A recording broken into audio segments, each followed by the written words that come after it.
Xin chào quý vị và các bạn nhé. Hôm nay mưa lớn quá các bạn ơi. Sáng giờ mới thức dậy lúc 7 giờ thôi mà mưa lớn quá.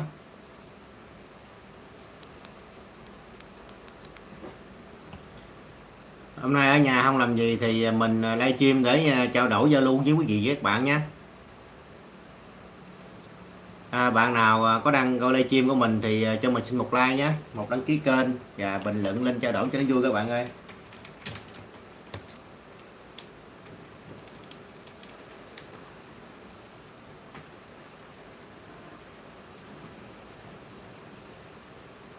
Chúng ta thấy là hè rồi không còn gì để làm hết cho giáo viên thì coi như hè thì cùng với các bạn học sinh thì coi như được nghỉ á, được nghỉ hè. Nhưng mà các bạn lớp 7 thì ngày mai thứ hai, thứ ba sẽ tập trung vào để mà chúng ta lao động để xin trực hè nhé các bạn. Giáo viên chủ nhiệm với bộ môn ngày mai cũng vào lớp luôn, cũng vào để nộp sổ điểm tùm la nọ cũng rất là vui ha. Thì mình sẽ giao lưu với quý vị các bạn một khoảng thời gian để chúng ta trò chuyện cho nó vui nhé. Bạn nào còn chưa cô like chào bấm like nhé các bạn. Chào bạn Thanh Vi nha. Dạo này ở nhà có làm gì không Vi?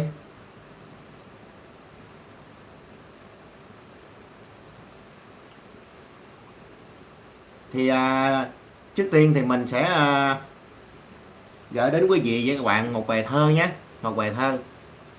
Thì kênh chia sẻ mọi thứ này là nói về thơ mà. Chúng ta sẽ có những nội dung như sau. Thứ nhất là sẽ giao lưu với quý vị các bạn bài thơ, tại vì mình là giáo viên dạy môn ngữ văn mà, thì mình phải giao lưu về thơ rồi. Thứ hai là sẽ cung cấp cho quý vị một số cái chia sẻ cho quý vị và các bạn một số cái nội dung về việc giáo dục con cái hay là những cái kỹ năng sống. Và thứ ba chúng ta sẽ chia sẻ về thuế thu nhập cá nhân. Đây là nội dung mà một số quý bà con cô bác anh chị em vẫn còn đang băn khoăn suy nghĩ rất là nhiều. Thì mình chia sẻ cái vấn đề mà thuế thu nhập cá nhân là theo suy nghĩ của mình, theo tìm hiểu của mình. Bởi vì thứ nhất mình là giáo viên thì mình đã làm thuế thu nhập cá nhân rồi, đã kê khai rồi cũng lâu rồi. Điều thứ hai là mình cũng thấy quý bà con cô bác anh chị em cũng còn đang băn khoăn về thuế thu nhập cá nhân, thì mình đã có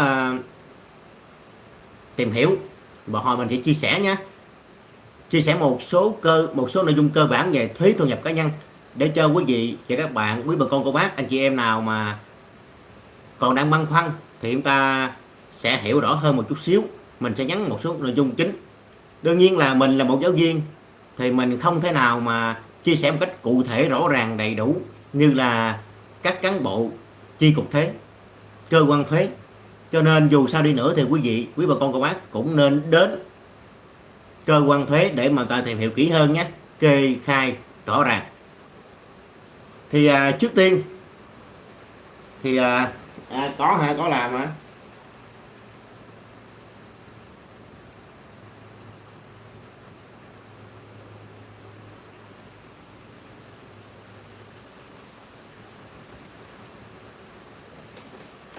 Có làm việc nhà hay chứ đâu có học hành gì nữa.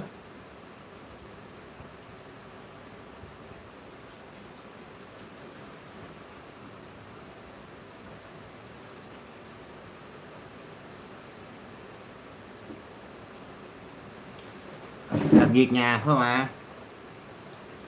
Kính gửi đến quý vị và các bạn bài thơ rất là vui nhé, một bài thơ rất là vui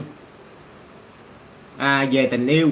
Nhưng mà các bạn thấy một điều rằng là tình yêu thì hầu hết buồn nhiều hơn vui. Tình yêu thì buồn nhiều hơn vui. Nhưng mà vẫn có một số cặp yêu nhau, người ta đến được với nhau và tổ chức đám cưới rất là linh đình, rất là vui vẻ hạnh phúc đến trọn đời luôn. Thì kênh chia sẻ mọi thứ chẳng những nói về cái sự đau khổ trong tình yêu, sự yêu đơn phương trong tình yêu, hay là nói về vấn đề mà thầm lặng, yêu một cách thầm lặng đơn phương ra, thì hôm nay trên chia sẻ mọi thứ cũng gửi đến quý vị và các bạn, những người yêu thơ, một bài thơ có một trái ngọt trong tình yêu. Bài thơ có tựa đề là Trăm năm một chữ duyên tình.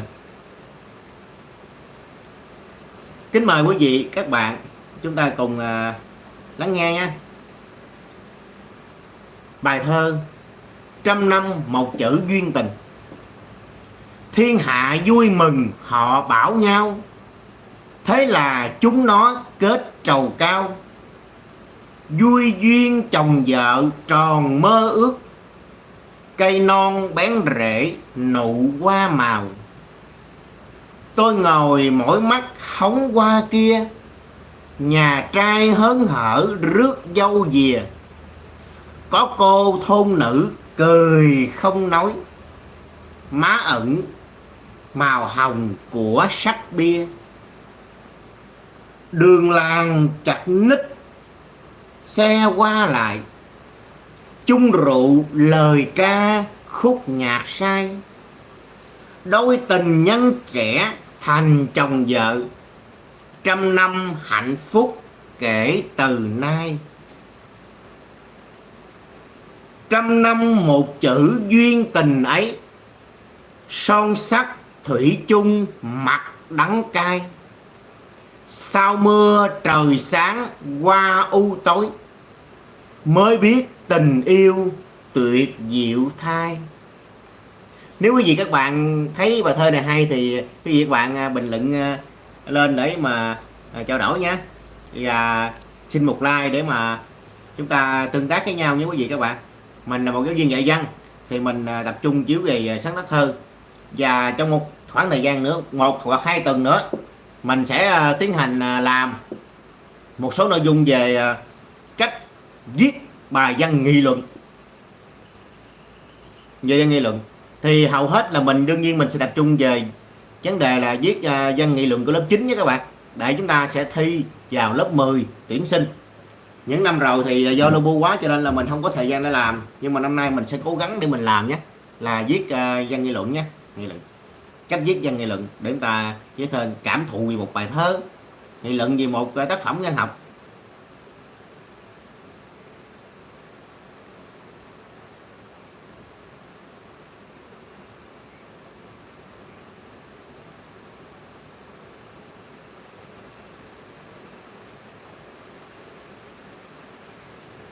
Mưa các bạn ơi, hiện giờ ở chỗ các bạn như thế nào, chứ trong mình là mưa đó, chỗ mình là mưa lớn lắm, mưa lớn. Nhưng mà mình tại phía sau nhà mình ở đây có cái cây dừa để che lại, cho nên là mình cũng đang để cửa sổ cho nó mát, cửa sổ cho nó mát, chứ mình để cho nó đóng cửa sổ lại để nó buồn quá. Không biết quý vị các bạn, những bạn học sinh thì khi mà thời gian rảnh rỗi như thế này các bạn làm gì nhé? Chắc là chơi game phải không nào? Chào bạn nha, chắc chơi game quá. Ngoài chơi game ra thì các bạn cũng nên cố gắng tìm sách giáo khoa của năm học sau nhé, để chúng ta tìm hiểu hơn. Đương nhiên là mình tìm với mức độ là mình tìm để mình biết nội dung nắm như thế nào sơ sơ thôi, chứ chúng ta cũng không phải là chúng ta vào đây chúng ta tập trung cho học này nọ. Quan trọng là đọc các bạn. Chương trình phổ thông, giáo dục phổ thông 2018 á, thì quan trọng là đọc nhé, đọc viết còn nghe nói, nghĩa là đọc để nắm được nội dung cơ bản của vấn đề, sau đó chúng ta mới đến là cái gì đây, nghe nói. Các bạn phải đọc để hiểu được nội dung, nó bí viết gì ở trong thì câu hỏi đó không có gì, mà đọc cho mình hiểu được câu hỏi đó, sau đó mình mới viết ra phần trả lời của mình. Và đương nhiên là khi phần thi cử cũng vậy các bạn, khi bạn đi thi cũng vậy, đi thi thì cũng y răng như vậy thôi. Thì ở chương trình ở đề thi của lớp 12, lớp 9, lớp 12 hiện giờ thì ở An Giang mình á, là 5 năm, đọc là 5 điểm, còn viết là 5 điểm. Thì ngay cả lớp 6, 7, 8 như các bạn nào mà cái học lớp 6, 7, 8 ở trường trung học cơ sở Lương Trà rồi đó, thì các bạn sẽ biết là sẽ là 5 năm. 5 năm nghĩa là đọc là 5 câu tự luận và viết một bài tập làm văn, đó là 5 năm nha. Thì tôi thấy là đọc viết thôi, còn nghe nói là phần phụ. Cái quan trọng nhất chúng ta mình phải đọc để hiểu điều gì. Tiếp theo mình sẽ chia sẻ đến quý vị, quý bà con cô bác, anh chị em. Thì một nội dung cơ bản thứ hai đó chính là 7 yếu tố chính ảnh hưởng đến tuổi thọ. 7 yếu tố chính ảnh hưởng đến tuổi thọ nhé.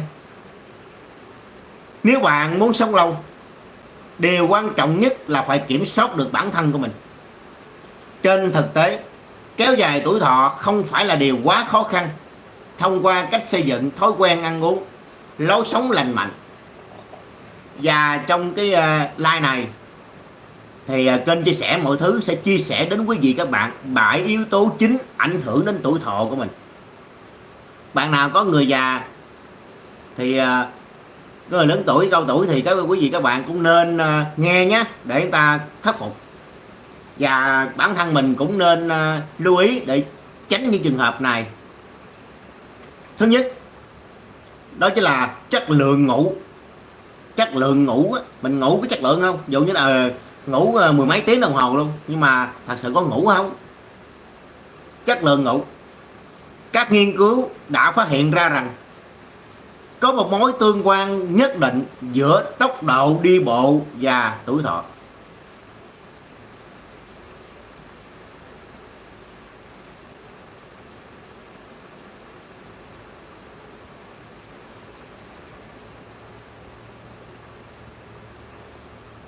Rồi, đó là chúng ta cần nhớ.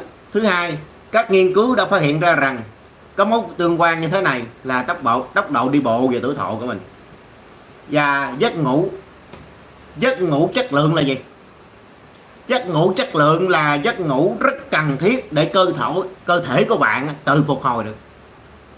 Những người bị thiếu ngủ mãn tính hoặc ngủ kém chất lượng có nhiều khả năng mắc bệnh béo phì, bệnh tim mạch, trầm cảm. Duy trì lịch sinh hoạt đều đặn, tránh thức khuya và hạn chế sử dụng điện thoại di động trước khi đi ngủ sẽ giúp cải thiện chất lượng giấc ngủ và tạo nền tảng cho sức khỏe cũng như tuổi thọ của mình. Ở đây mình dừng lại chút xíu nhé quý vị. Không biết quý vị và các bạn, những người đang theo dõi kênh của mình đang coi like, có bị một tình trạng giống như mình hiện giờ không? Đang vi phạm về chất lượng ngủ, đó chính là bị ngứa cái mặt, ngứa toàn thân, ngứa mặt mày ngứa. Mà thường á, khi mình tìm hiểu một số người khác á, thì họ ngứa nguyên ngày. Còn mình á, thì bị ngứa ban đêm. Cứ khoảng cỡ 6-7 giờ tối khi mặt trời lặn ra thì bắt đầu mình ngứa. Nó ngứa mặt ngứa mày hết các bạn ơi. Và khi mà ngứa như thế này là ngứa kìm không được, ngứa mà gãi mà kìm không đẹp, không đâu được. Nó ngứa giống kiểu như lấy cái lông gà hay cái cọ mà quạt vô lên mũi, quạt vô con mắt ấy. Nó không chịu đựng được. Và một điều quan trọng là dẫn đến là chất lượng ngủ của mình bị kém. Nghĩa là như thế nào? Có nghĩa là mình hiện giờ trong đây khoảng cỡ 2-3 tháng nay thì mình ngủ khoảng cỡ vài tiếng. Nói một cái chính xác ra là khoảng 12 giờ 1 giờ, có khi 2 giờ mấy mình mới ngủ. Không phải là mình không ngủ được, và cũng không phải là mình cố tình thức khuya, mà do mình bị ngứa mặt, ngứa quá gãi đang thiêu là ngứa, là gãi hoài, cho nên là không có ngủ được. Không biết quý vị các bạn nào có bị tình trạng giống như mình không ha? Nếu như có bị tình trạng đó thì quý vị các bạn bấm lên để mình chia sẻ nhé, để thấy là mình không có bị cô đơn trong vấn đề bị ngứa. Không có cô đơn trong vấn đề bị ngứa nhé các bạn. Bởi vì mình ngứa lắm, 2-3 tháng nay mình ngứa. Và cái hậu quả của vấn đề ngứa là mình bị mất ngủ. Có khi 8-9 giờ tối vô mùng ngủ rồi mà ngủ không được. Nhưng mà ngủ rồi ngủ không được, nó ngứa quá, ngứa mặt thì nó ngứa chỗ này, ví dụ ngứa chỗ này đi. Mình cố tình mình coi, mà lấy điện thoại ra mình coi, hay là mình lấy cái kiến mình coi để coi có con gì nó cắn trong đây không. Nhưng mà sự không có, nhưng mà tự nhiên nó ngứa. Mà nhiều khi nó ngứa mình phải cào, lấy cái tay, cái móng tay mình cào giống như kiểu như là mình móc cái gì trong đó ra. Nó đau đớn. nó ngứa gì, rồi ngứa chân ngứa tay ngứa giò ngứa cẳng, gãi gì tùm lum la chứ. Mà không phải là ở dơ, mà mình tìm hiểu á, thì một số người hiểu được á, thì người ta nói đó là bị dị ứng thời tiết. Dị ứng thời tiết nghĩa là dị ứng là thời tiết mà nó thay đổi á, khi mà vừa mà trời nắng quá rồi sau đó buổi buổi tối mà lại là hơi lạnh lạnh lại thì tự nhiên là bị ngứa. Mà mình bị nặng lắm các bạn ơi. Đó là cái chất lượng ngủ không có.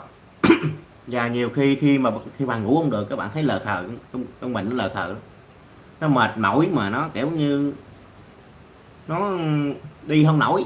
Mình đi nhưng mà cái giò mình giống kiểu mình đi mà cái chân mình nó không có điều khiển được, nó bay không, mình đi mà kiểu như giống mình bay vậy đó, nhưng mà nó thẳng ra luôn. Người ta có phép người ta bay ha, ta phép người ta bay, chứ mình thì chắc té đó.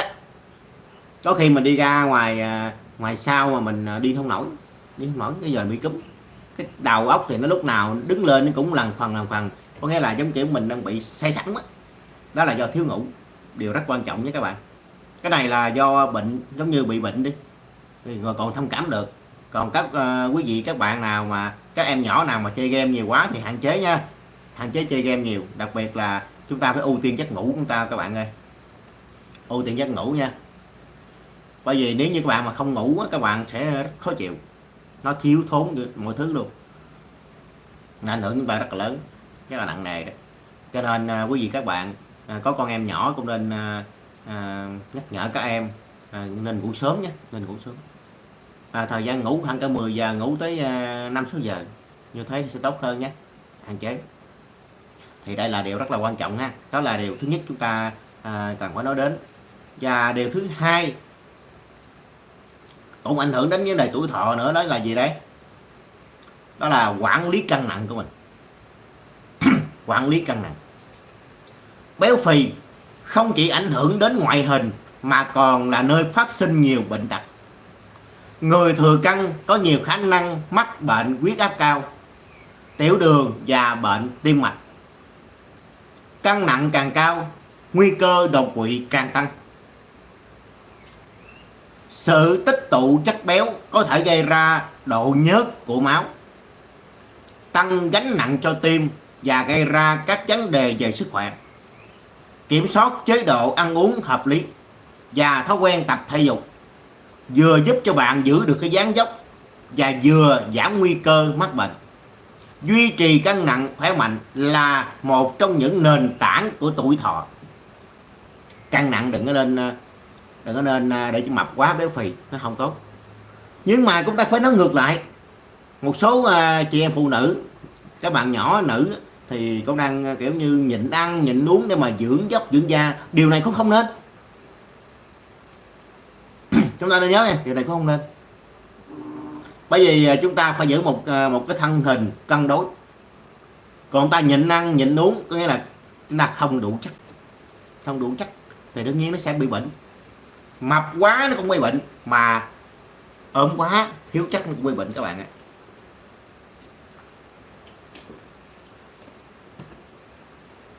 Cũng như mình nó thấy khó rằng như là vừa trước Tết vừa rồi á, là mình bị bệnh, bị sốt, bị cảm sốt thôi không có gì, nhưng mà bị cảm sốt gần tháng mới hết. Nó ngộ đó các bạn ơi, các bạn đừng nên bị bệnh nha, bị bệnh nó mạnh lắm. Đặc biệt bị sốt, mình là bị sốt là người ta gọi có hai loại sốt nha, có hai loại sốt. Sốt thứ nhất là sốt lạnh, sốt thứ hai là sốt nóng.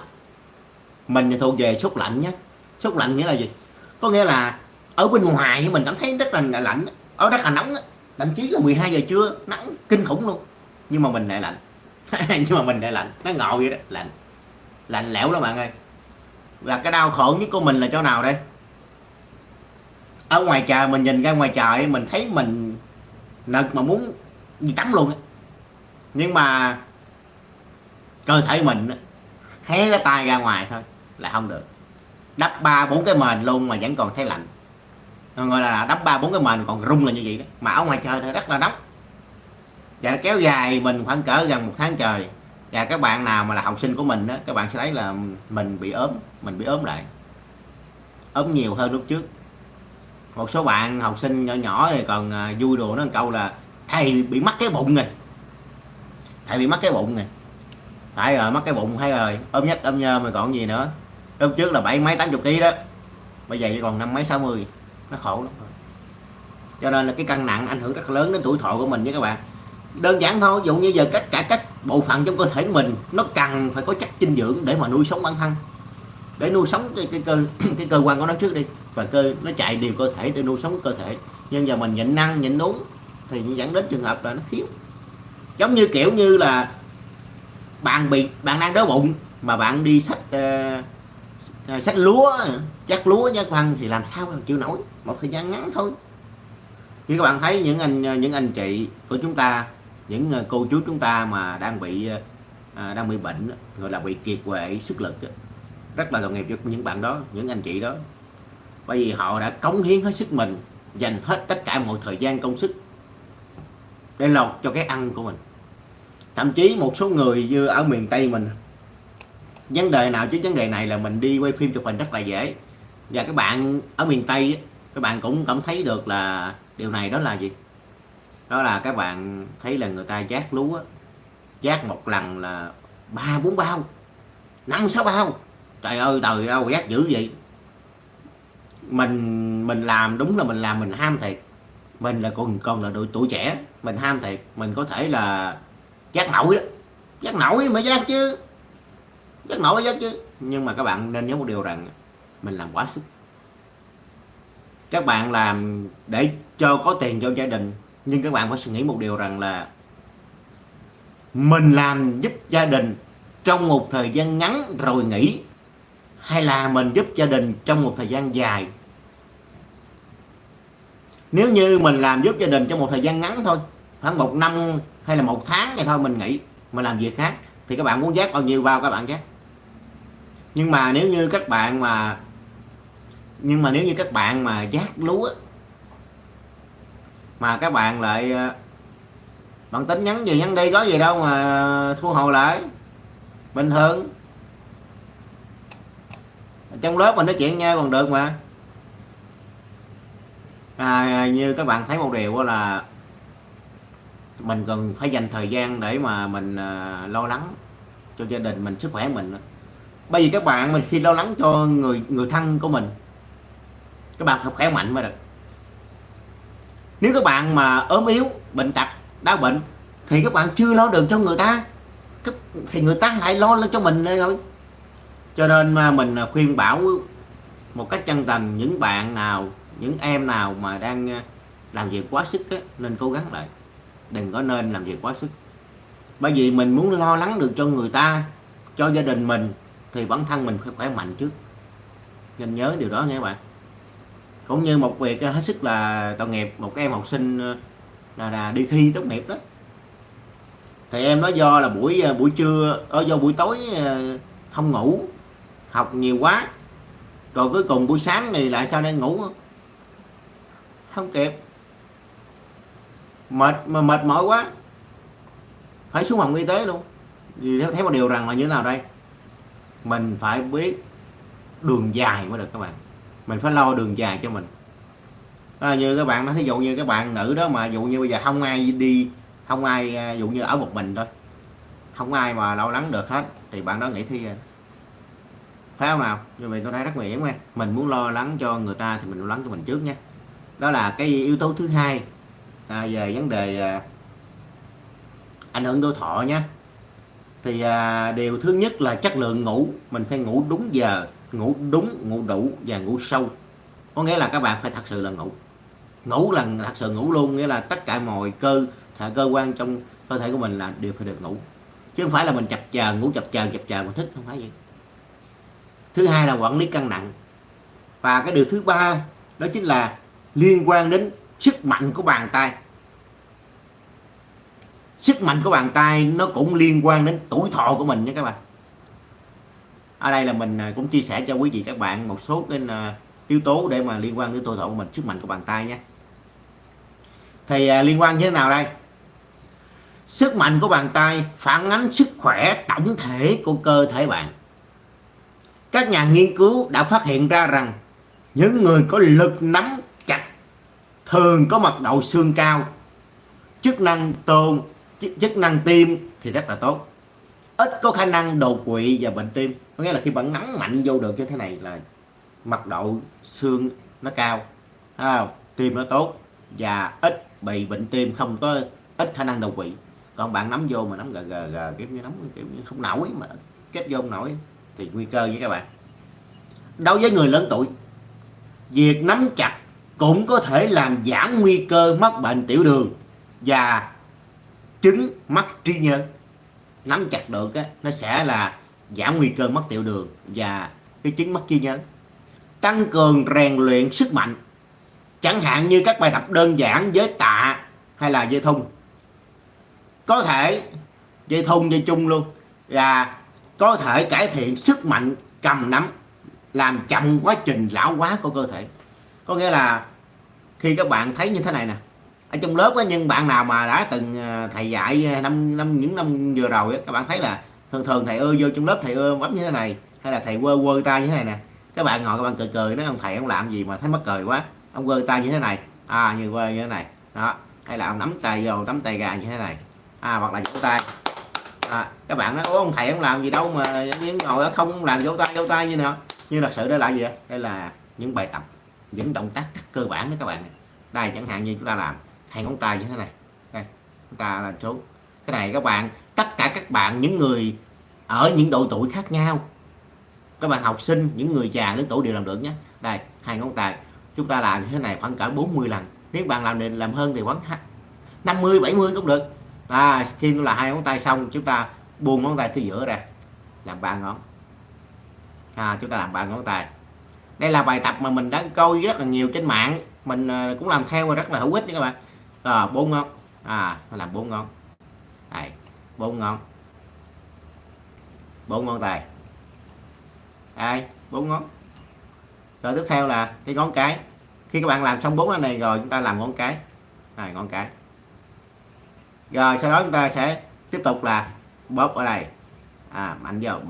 Chúng ta đếm 3 giây, bóp 1 2 3 buông ra, 1 2 3 buông ra, 1 2 3 buông ra. Dù mình làm khoảng cỡ 7 lần, mình làm khoảng cỡ 30 năm 40 lần vậy đó, tùy theo mình. Nhưng bạn nhớ nha, đây là động tác này thì con cái nằm ở ngoài đúng không nào? 40 lần. Sau đó chúng ta sẽ đem con cái vào trong. Đây. 1 2 3. 1 2 3. 1 2 3, như vậy thì tôi thấy là tập đều 5 ngón tay này. 5 ngón tay này nó rất là quan trọng chúng mình. Đó, tập đều 5 ngón tay này. 1 2 3 buông ra. 1 2 3 buông ra. Đó, chúng ta nhớ điều này nha. Và một điều nữa mà mình cũng nghiên cứu và coi trên mạng mình học được đó, đó là cái ngón tay như thế này. Đây. Các bạn thấy là chúng ta chỉ co cái đốt ở trên thôi. Đốt đầu tiên ở trên, coi như thế này. 1 2 3 4 5. Chúng ta làm thường xuyên như thế này. Làm chi vậy? Thì những bác sĩ hướng dẫn và nói như thế này thì làm là nó ảnh hưởng cột sống của mình. Nó làm cho mình bớt cái viêm cột sống. Cái này, cái tay này nè là thẳng lên, người ta thấy là nó này. Chúng ta chỉ cần là ngoắt cái đốt ở trên, cái ngón tay ở trên thế này. Đó, thì nó sẽ đỡ cho cái bả vai cột sống của mình các bạn, rất là tốt. Và mình thấy một điều rằng như thế này, ở đây là nó thẳng luôn, tại vì mình là một giáo viên chứ không phải là mình cái bác sĩ làm điều này, cho nên mình chỉ là một người thực hành theo, và mình cảm thấy rằng là những việc làm này rất là tốt, rất tốt. Đặc biệt cái như thế này nè. Tại sao vậy? Tại vì mình thường bị viêm bả vai, cái cột sống, và khi mình làm như thế này thì mình cảm thấy rất là đỡ nha các bạn. Hai bàn tay luôn nha, chứ không phải một bàn đâu, hai bàn tay luôn. Một số trong những cái clip mà bác sĩ hướng dẫn thì bác sĩ chỉ làm một bàn tay thôi, cho nên rất nhiều người bình luận hỏi là vì làm một bàn một thôi hay làm hai bàn. Tuy nhiên phải làm hai bàn tay nhé, mỗi thứ đều hai bàn tay hết đây. 1 2 3 nắm chặt vô buông ra. 1 2 3 nắm chặt vô buông ra. Đó là 10 lần, ví dụ 30 lần 40 lần. Sau đó mình 1 2 3, cái ngón cái ở trong rồi nè, ngón cái nằm ở trong rồi. Đó, buông ra, nằm ở trong, buông ra. Rồi cái vậy chúng ta làm từng ngón, chúng làm từng ngón. Ví dụ như giờ đầu tiên xếp lại, hai ngón đi, hai ngón vậy đó, hai ngón làm hai bên. Cái này là buổi chiều nào cũng làm hết các bạn, buổi chiều nào mình cũng làm hết. Chỉ có một số bạn học sinh khi mình làm trong lớp mà khi cho các bạn đó làm bài tập làm văn này nọ đó, mình ưa trên đây mình ưa làm vậy nè. Cái một số bạn thấy mình quát mắt như nè, các bạn tưởng là đưa ngón tay thúi lên này chọc quê các bạn, nhưng khi các bạn nhìn kỹ bạn thấy là có hai ngón, thấy không? Hai ngón, một ngón nó kỳ quá, hai ngón tôi lắc như thế này, rồi sau đó là tới ba ngón, ba ngón xong tới bốn ngón, bốn ngón, bốn ngón, bốn ngón xong, bốn ngón này đỡ gái, thấy là cái ngón cái, một hai ba bốn năm, chúng ta cố gắng là lấy ngón cái đánh vô cái ngón danh này, cái ngón mà đeo nhẫn này, đây như thế này nó rất là tốt cho mình. Rồi tiếp tục là nắm một hai ba buông, một hai ba buông, một hai ba buông, rồi tới ngón cái ở trong một hai ba buông, một hai ba buông, rất là tốt, rất là tốt. Bởi vì những các bạn lên các bạn câu trên mạng các bạn thấy là những cái mạch máu, những cái vấn đề là tim phổi gan thận này nọ, ngũ quan của mình nó nằm ở trong cái bàn tay mình, mà chúng bằng chứng luôn, bằng chứng chẳng có, nhưng mà giờ không lẽ đưa bằng chứng lên mà để hướng dẫn cho quý vị các bạn này không được. Nhưng mình đưa vào hướng dẫn bằng tay nữa các bạn, đó, như vậy thì với hai nữa là những người già nên dỗ vô cái chỗ này, đây đây chỗ này và chỗ này nha, dỗ vô đây luôn, đây dỗ vô nách, đây dỗ đây bên đây, đây đương nhiên là phải dỗ thường xuyên, phải dỗ nhiều lần nhé. Ví dụ như một cái dỗ như này là 30 lần, rồi đây 30 lần này nè, rồi dỗ tay, dỗ tay, dỗ tay, này nó có một cái chuyện rất là lớn nha các bạn. Một số bạn học sinh thì mình cũng hướng dẫn cho các bạn đó, nhưng một số bạn tưởng là cái ông thầy ông chọc quê á, nghĩ như dỗ nách như chọc quê, nhưng mà mình nói thẳng luôn là đó như người lớn tuổi đi. Còn các bạn mà học sinh mà đang ngồi cũng rất là dỗ vậy không được, thì tay dỗ như thế này nhé, dỗ đây, dỗ đây, dỗ những cái đốt này đây. Chào bạn Phương Nhân Phạm nhé, cho đây dỗ này nè, nó rất là tốt cho mình nhé. Chúng ta thấy là vấn đề dỗ cái những cái máu cái chỗ cổ tay nó rất là giá trị các bạn. Chúng ta nên thực hiện theo đi, nên thực hiện theo, bởi vì nó không ảnh hưởng gì vấn đề mình hết. Thí dụ như giờ mình chỉ vấn đề này sai thì mình chỉ làm tốn công thôi, mình chỉ tốn công mình làm cũng không có ảnh hưởng gì bệnh hoạn gì. Nhưng mà nói một điều luôn là nội dung mà mình đưa ra thì đương nhiên phải chính xác các bạn, bởi vì mình không có am hiểu về vấn đề những cái về bác sĩ hay là những về thuế quan này. Nhưng mà những gì mà đưa ra cho các bạn là những điều mà mình đã làm rồi, đã nghiên cứu làm rồi, đã được rồi, nghĩa là mình chỉ là một khách hàng, một người làm theo hướng dẫn của bác sĩ, những người đó, chứ không phải là mình là cái người đi hướng dẫn người ta. Mà mình làm rồi mình thấy hay mình chia sẻ đến quý vị các bạn, chúng ta nhớ điều đó nhé các bạn, chứ không phải là mình là cái người đưa ra điều này rồi mình hướng dẫn, không, mình chỉ chia sẻ thôi. Được rồi, chia sẻ. Điều thứ tư cũng liên quan đến tuổi thọ của mình, đó chính là hút thuốc. Đó là hút thuốc nha, thói quen hút thuốc. Mối quan hệ giữa hút thuốc và tuổi thọ ngắn hơn đã được xác định từ lâu, ai cũng biết điều này cả. Những người hút thuốc lâu năm có nguy cơ mắc ung thư phổi cao hơn những người không hút thuốc từ 5 lần đến 24 lần. Nguy cơ mắc bệnh cao hơn người không hút thuốc là từ 5 lần đến 24 lần. Và nguy cơ mắc các bệnh tim mạch, mạch máu não và các bệnh ung thư khác cũng tăng cao. Thống kê cho thấy những người hút thuốc có tuổi thọ trung bình thấp hơn 10 năm so với người không hút thuốc. Bỏ thuốc lá không chỉ bảo vệ được sức khỏe của phổi mà còn giảm nguy cơ mắc các bệnh nghiêm trọng khác. Bỏ thuốc lá càng sớm càng tốt, là bước đầu tiên để sống lâu hơn. Đây là cái nội dung thứ tư để liên quan đến tuổi thọ. Các bạn thấy một điều như thế này, chúng ta có sự phân biệt giữa hút thuốc và uống rượu nhé các bạn. Thường các bạn sẽ thấy uống rượu một người một ly, dù bạn vô sao hay là bạn mới quen thôi, mình có thể dùng một ly rượu đó mình chia sẻ đến quý vị các bạn. Mày đấy, mày ra đây cho anh em mà tao mày ly là vô ly, cái là một ly uống chung được. Nhưng mà còn điếu thuốc á, thì hầu hết là một người hút một điếu, ít ngày lại vô đây cho mình kéo điếu nè, không có. Thuốc là một người một điếu, thấy nào. Nhưng mà có một điều rất tai hại các bạn ạ. Nếu như đối với mình á, chọn một người bạn, quen một người bạn uống rượu hay là quen một người bạn hút thuốc á, thì mình nên chọn người bạn uống rượu đi. Ở đây mình đang nói về vấn đề uống rượu mà tiêu cực á, nghĩa là uống rượu thường xuyên, nghĩa là con ma men á. Còn uống rượu để giao tiếp, để xã giao, để kinh doanh thì chuyện đó mình không nói, đương nhiên nó quá tốt rồi. Nghĩa là ma men, nghĩa là buồn cũng uống rượu, vui cũng uống rượu, không buồn uống vui cũng uống rượu à. Nhưng mà không mức độ là uống rượu và quậy phá đánh đập nha các bạn, như là chỉ uống rượu là gù riềng thôi. Một bên là thói quen uống rượu và một bên là thói quen hút thuốc, thì mình chọn là thói quen uống rượu nó tốt hơn.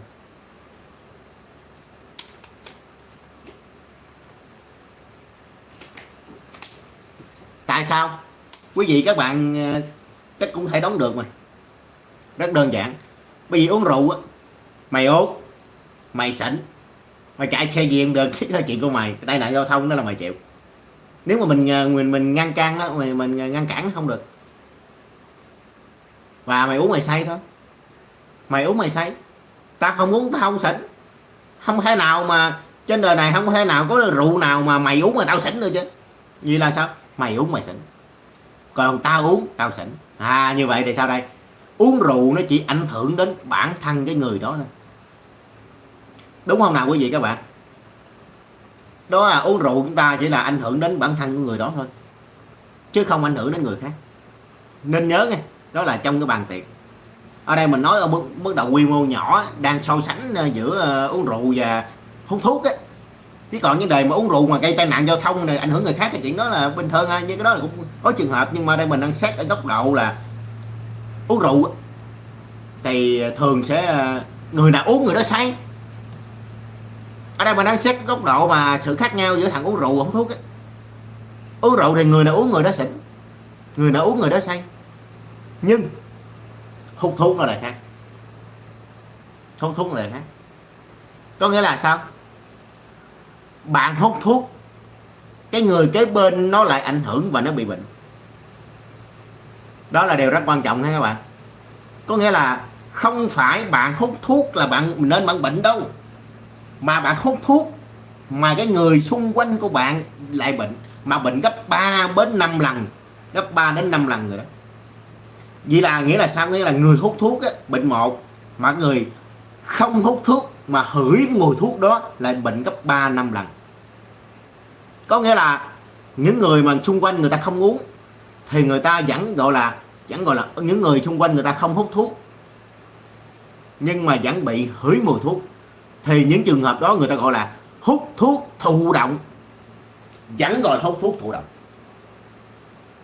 Nếu như mà các bạn mà thấy người ta hút thuốc, mình tránh ra tốt hơn. Và cái người hút thuốc nó phiền phức lắm các bạn ơi, phiền phức. Ví dụ như uống rượu, bây giờ cái bàn kia bên kia bạn uống rượu đi, giờ tôi ngồi đây tôi không uống rượu, tôi ăn mồi cũng được, hay là tôi không uống rượu, tôi ngồi bàn này bàn khác, tôi ngồi uống cà phê cũng được. Nhưng mà hút thuốc nó là khác. Bên kia hút thuốc nó phà vô, mặc dù nó không phà ngay mặt mình, nhưng mà gió nó bay tới bay lui mình hửi vô, mà mình hửi vô thì mình bị bệnh, mà mình bị bệnh nó là nặng hơn cái thằng hút thuốc kia nữa. Cho nên một số người ta nói: ôi sao kỳ vậy ta, mình không hút thuốc vậy chứ mà mình là bị viêm phổi, ung thư phổi nhiều hơn thằng bạn mình. Đó là do mình cũng gọi là hút thuốc thụ động. Cho nên quý vị các bạn cũng nên nhớ nha, hút thuốc thụ động. Cho nên hút thuốc thụ động nó lại nặng hơn, mang bệnh nặng hơn là hút thuốc trực tiếp chủ động nữa. Cho nên quý vị các bạn nên tránh xa ra. Trước tiên mình nhắc người hút thuốc nhé, những bạn hút thuốc nên hút ở những nơi mà ít người qua lại, và đừng bao giờ hút ở nơi công cộng ảnh hưởng đến nhiều người. Đó là cái đạo đức của mình, đạo đức của người hút thuốc. Còn đối với người mà không hút thuốc thì nên tránh xa những bạn hút thuốc ra, đặc biệt là nên sử dụng khẩu trang che mặt lại. Mình đừng bao giờ nghĩ rằng là nó hút thuốc nó bệnh chứ mình không hút thuốc không bệnh, không phải đâu. Điều này không nên với các bạn. Quý vị các bạn lưu ý nha. Ở nhà có con em nào mà đến tuổi mà gần trưởng thành mà thể hiện cái thái độ mình là người lớn, mình hút thuốc để làm người lớn thì nên nhắc nhở các em đó. Và ở đây với tư cách là một người thầy thì thầy muốn nói đến quý vị các bạn, đến những bạn học sinh của thầy, những bạn nào mà nghe được, hay những bạn nào 17 18 tuổi, những bạn 20 tuổi vẫn là học sinh của thầy. Nhưng mà nói một điều nữa này nè, cái bản lĩnh của người đàn ông, bản lĩnh người đàn ông Cái sự trưởng thành của người đàn ông nó không phụ thuộc vào cái điếu thuốc lá. Nên nhớ nha, nó không phụ thuộc vào điếu thuốc lá quý vị. Không phải là dụ như hôm nay tôi ngồi ở đây tôi hút điếu thuốc nhịp nhịp nhịp như thế này là tôi là đại ca, tôi là dân, là người lớn rồi đó, tôi là coi như là tôi chỉnh chạc rồi đó, tôi bản lĩnh rồi đó. Không phải, điều này không đúng. Hút thuốc đó là một thói xấu. Không phải là người ta hút thuốc, ví dụ người ta làm việc nặng nề quá, mệt mỏi quá, người ta cần có điều gì đó để xả chết, người ta không đi tới lưu được, ta hút điếu thuốc kéo ra cho nó thoải mái. Cái đó là một cái điều cũng có giá trị của điếu thuốc của mình. Còn mà mình hút thuốc và tập tành hút thuốc ra để mình ngồi nhịp nhịp cái quán cà phê mình phà ra mình này nọ, nó người ta nhìn vô nó này là người lớn rồi đó, bản lĩnh như nọ, ngồi nhịp nhịp, đó là rất sai lầm. Tư tưởng sai lầm, quan điểm sai lầm của những bạn mới lớn.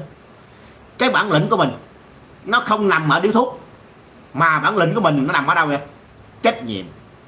Cái bản lĩnh của mình nằm ở trách nhiệm và cái gì? Cái giá trị việc làm của mình. Nghĩa là sao? Ví dụ khi bạn làm sai, bạn dám nhận sai không? Bạn nhớ giờ vậy thưa thầy, em làm điều này là em sai, em là sai, em hứa rút kinh nghiệm lần sau là em không làm nữa, em không tái phạm nữa. Cái đó là bản lĩnh.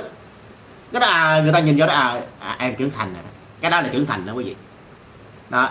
Bây giờ thầy phân công em làm việc này nè, em làm việc kia nè, dạ em cảm ơn thầy, em sẽ làm. Em làm xong báo cáo thầy nghe. Cái đó là bản lĩnh. Cái đó là cái tác phong làm việc của người lớn. Còn giờ tới cái thôi đừng có giao em thầy ơi, trời ơi sao thầy không kêu đứa kia, thằng kia nè, nhỏ này nó làm được nè, em không làm, em không biết làm mà em này nọ. Cái đó là quan lĩnh đâu. Mình còn trốn tránh trách nhiệm, mà ra đời làm sao mà trốn tránh trách nhiệm được? Như vậy là mình chưa lớn. Mình cầm điếu thuốc trong tay nhưng mà mình vẫn trốn tránh trách nhiệm của trách nhiệm mình do thầy cô, cha mẹ, gia đình ta phân công. Đó đâu phải là người lớn. Cho nên các bạn quý vị, các bạn đừng bao giờ hiểu lầm rằng là cầm một cái thuốc hút như thế này là người lớn đâu. Nó là rất sai lầm nhé, tư tưởng rất sai lầm. Phải trách nhiệm. Dạ, điều này em làm sai, em xin hướng với thầy là lần sau em sẽ rút kinh nghiệm, em sẽ không làm sai nữa, em sẽ không tái phạm nữa. Ok, tốt, tuyệt vời, bản lĩnh. Còn khi nào mà, nhưng mà mình nói luôn trường hợp này đi cho nó vui, đó là mình cố tình làm sai nhưng mà cái thái độ mình nó khác. Em làm sai đó, là sao em không làm nữa. Cái đó không phải là mình hối lỗi, mà mình hiện thái độ gì á, mình cố tình làm sai và mình nói thế này để coi ông thầy ông có làm gì được mình. Không phải, cái đó không phải là mình, cái đó không phải là mình hối lỗi mà. Cho nên là cũng tùy theo thái độ. Cái tại sao mà khi mà mình nhận sai, người ta nói khi nhận sai các bạn nên cúi đầu xin lỗi. Cúi đầu là gì vậy? Đó, mình sợ. Cúi đầu là mình sợ. Nhưng mà tại sao mình dùng từ sợ ở đây? Mình dùng từ sợ cho các bạn hiểu lầm chơi nhé. Từ sợ nghĩa là gì? Sợ ở đây không phải là sợ cái người đối diện với mình, thậm chí quýnh nó luôn đó. Nhưng mà mình sợ điều này đây, sợ lẽ phải. Mình sợ cái đúng. Mình cúi đầu trước lẽ phải, mình cúi đầu trước cái đúng. Mình cúi đầu vì mình vi phạm, chứ không phải mình cúi đầu là vì thằng đó nó nhỏ hơn mình, nó lớn hơn mình nên nó có quyền hơn mình. Phải. Nếu các bạn cúi đầu vì cái người đó lớn hơn mình, hoặc các bạn cúi đầu vì người đó là có quyền lợi hơn mình, có lớn chức vụ hơn mình, như vậy đây chưa phải. Nghĩa là các bạn chưa thật sự ăn năn nói hẳn đâu, mà do là tao không có quyền hơn mày, tao có quyền mày quýt mày đó. Thứ hai là gì? Tại mày lớn hơn tao thôi, mày nhỏ hơn tao quýnh mày liền. Thấy không nào? Như vậy là sao? Mình chưa có sự hối hận. Mình chưa có sự hối hận, mình chỉ là kiểu như là do mình chưa đủ quyền lực, chưa đủ tuổi, và chưa có đủ trí khôn hơn nó, cho nên mình thua nó. Như là sao? Các bạn xin lỗi nhưng mà với thái độ là bắt mãn, bắt cần.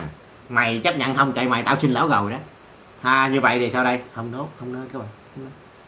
Và điều thứ hai là cái gì? Chúng ta phải thật tâm xin lỗi, cúi đầu đại sự nhật tâm, là mình nhận cái lỗi mình. Mình xin lỗi là mình xin lỗi ai vậy? Mình xin lỗi mình đó. Nghĩa là sao? Có nghĩa là khi mình xin lỗi là mình đã phát hiện ra điều này mình sai, và mình chấp nhận mình sai, và mình cúi đầu là mình yêu rằng là điều này bản thân mình nhận thấy mình không đúng. Mình đang cúi đầu là mình đang suy ngẫm lại việc làm mình là không đúng và mình chấp nhận. Chúng ta nên nhớ nha, chứ không phải là mình cúi đầu nhưng mình ấm ức ha.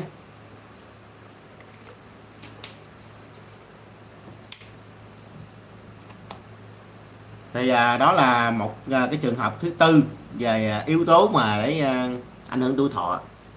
Điều thứ năm trong cái yếu tố trong 7 yếu tố ảnh hưởng tuổi thọ, đó chính là tuổi thọ liên quan đến tốc độ đi bộ.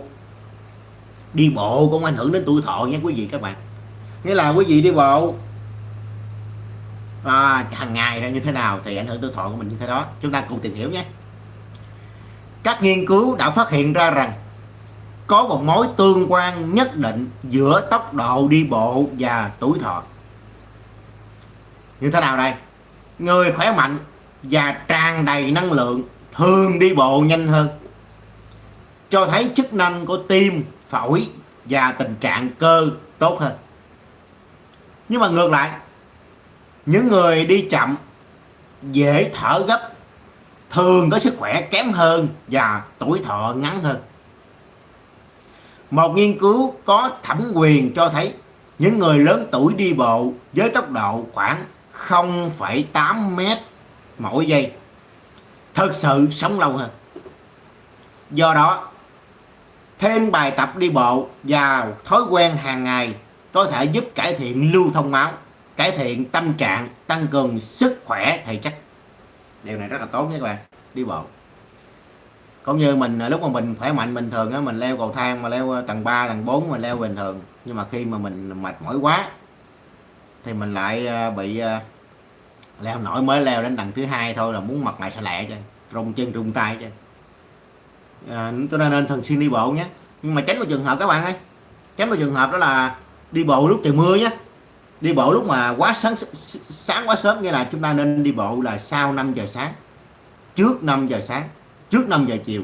Đi bộ sau 5 giờ sáng và trước 5 giờ chiều nó sẽ tốt hơn.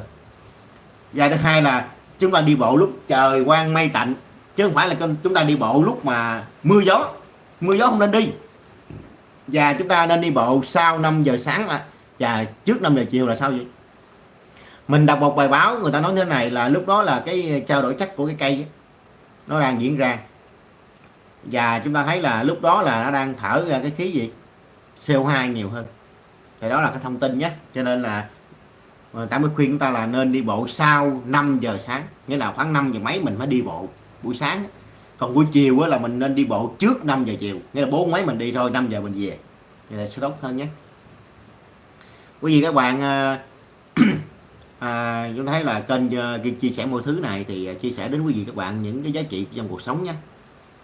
Nó không phải là những cái kênh mà nó nhảy nhót hay là thể hiện thái độ như thế nọ đâu. Thì chúng ta tâm tình với nhau thôi và cung cấp kiến thức là chính nhé. Thì quý vị các bạn nếu nào cảm thấy kênh chia sẻ mọi thứ này thấy có hữu ích, có giá trị và muốn trao đổi tiếp xúc lâu dài hơn thì kính mong quý vị và các bạn đăng ký kênh ủng hộ mình nhé. Bấm like, đăng ký kênh ủng hộ, bấm chuông để nhận thông báo mới nhé. Còn những cái kênh mà của thuộc về tuổi trẻ đó, rồi nhảy nhót lum la rồi này nọ rồi nhún nhảy thì đây kênh này không có nha các bạn. Tại vì dù sao chăng nữa thì mình là một giáo viên nhé, thì nội dung cung cấp kiến thức nó quan trọng hơn. Điều thứ 6 đó là sức khỏe và tuổi thọ liên quan chặt chẽ đến sức khỏe tinh thần. Duy trì thái độ tích cực và lạc quan trong thời gian dài làm giảm nguy cơ mắc các bệnh trầm cảm, lo âu và cải thiện khả năng miễn dịch. Các nghiên cứu đã chỉ ra rằng những người thích giao lưu và có sở thích riêng thường có chất lượng cuộc sống cao hơn và sống lâu hơn. Có nghĩa là mỗi ngày mình nên chọn một việc để làm, những việc hữu ích và nó có thể làm cho cuộc sống mình, cái tâm trạng mình nó thoải mái hơn, vui vẻ hơn. Còn tối ngày chỉ cầm cái điện thoại không nên, lớn nhỏ cũng vậy nha các bạn, không nên. Và người ta nên trao đổi giao tiếp với mọi người, nó sẽ tốt hơn. Cũng như trong lớp của mình cũng vậy, mình là chủ nhiệm đến 82 năm nay vậy, mình cũng nên là mình cũng cố tình cho lớp trưởng là và các bạn thành viên trong lớp nó trao đổi với nhau bằng cách là khi mà có một vấn đề gì xảy ra trong lớp thì các bạn đó nên nói lại, báo cáo lại cho lớp trưởng mới báo cáo cho mình. Để khi các bạn trong lớp báo cáo như thế này thì các bạn sẽ trao đổi nói chuyện với nhau và tránh trường hợp là chia phe chia phía. Và khi các bạn làm được điều này thì chắc chắn là lớp trưởng là không phê phí ai hết.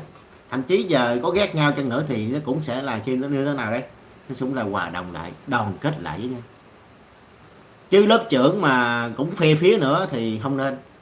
Thậm chí là lớp trưởng trong một lớp mà nói chuyện đứa này không nói chuyện đứa kia, hay đứa kia nói chuyện với lớp trưởng, đứa này không nói chuyện lớp trưởng thì cũng không được. Cho nên là mình phải có sự là giao tiếp, và phải tạo điều kiện cho các bạn, những em nhỏ cũng giao tiếp với nhau. Có một số bạn là ở trong một lớp học mà nhiều khi hết một năm rồi mà không biết nhỏ kia nó phải bạn mình không, biết nhỏ kia phải bạn mình không. Thứ hai là ở nhỏ kia ngồi đâu trời, nhiều khi 10 năm sau mình nhớ lại mình không biết nữa. Có nghĩa là mình chỉ vô trong lớp mình chỉ chơi những vòng vòng những đứa bạn ngồi trong cái bàn mình thôi, một vài người bạn trong gần cái bàn mình thôi, mà mình bỏ quên đi một tập thể lớp. Như vậy nó cũng sẽ không tốt. Đúng là mình sẽ có những bạn thân, những bạn bè thân chí cốt của mình, nhưng bên cạnh đó khả năng giao tiếp của mình cũng nên mở rộng ra đối với nhiều người bạn hơn, nhiều bạn hơn. Như vậy nó sẽ tốt hơn nha các bạn. Còn nếu như mình chỉ chia phe chia phía thì sẽ không được. Lấy cái đồ chơi anh ơi là sao bạn? 9.000 tê rùa. Không biết đồ chơi gì luôn ha bạn ha. Ở đây mình nội dung cũng rất là đơn giản, ngắn gọn và ảnh hưởng cho chúng ta rất là nhiều nha trong cuộc sống nha các bạn. Chúng ta nên nghiên cứu chút xíu về nội dung ha, để chúng ta hiểu rõ hơn về vấn đề này nhé. Con voi hả? Tê giác hả? Đây để mình nhắn một cái tin rồi. Chào quý vị các bạn nha.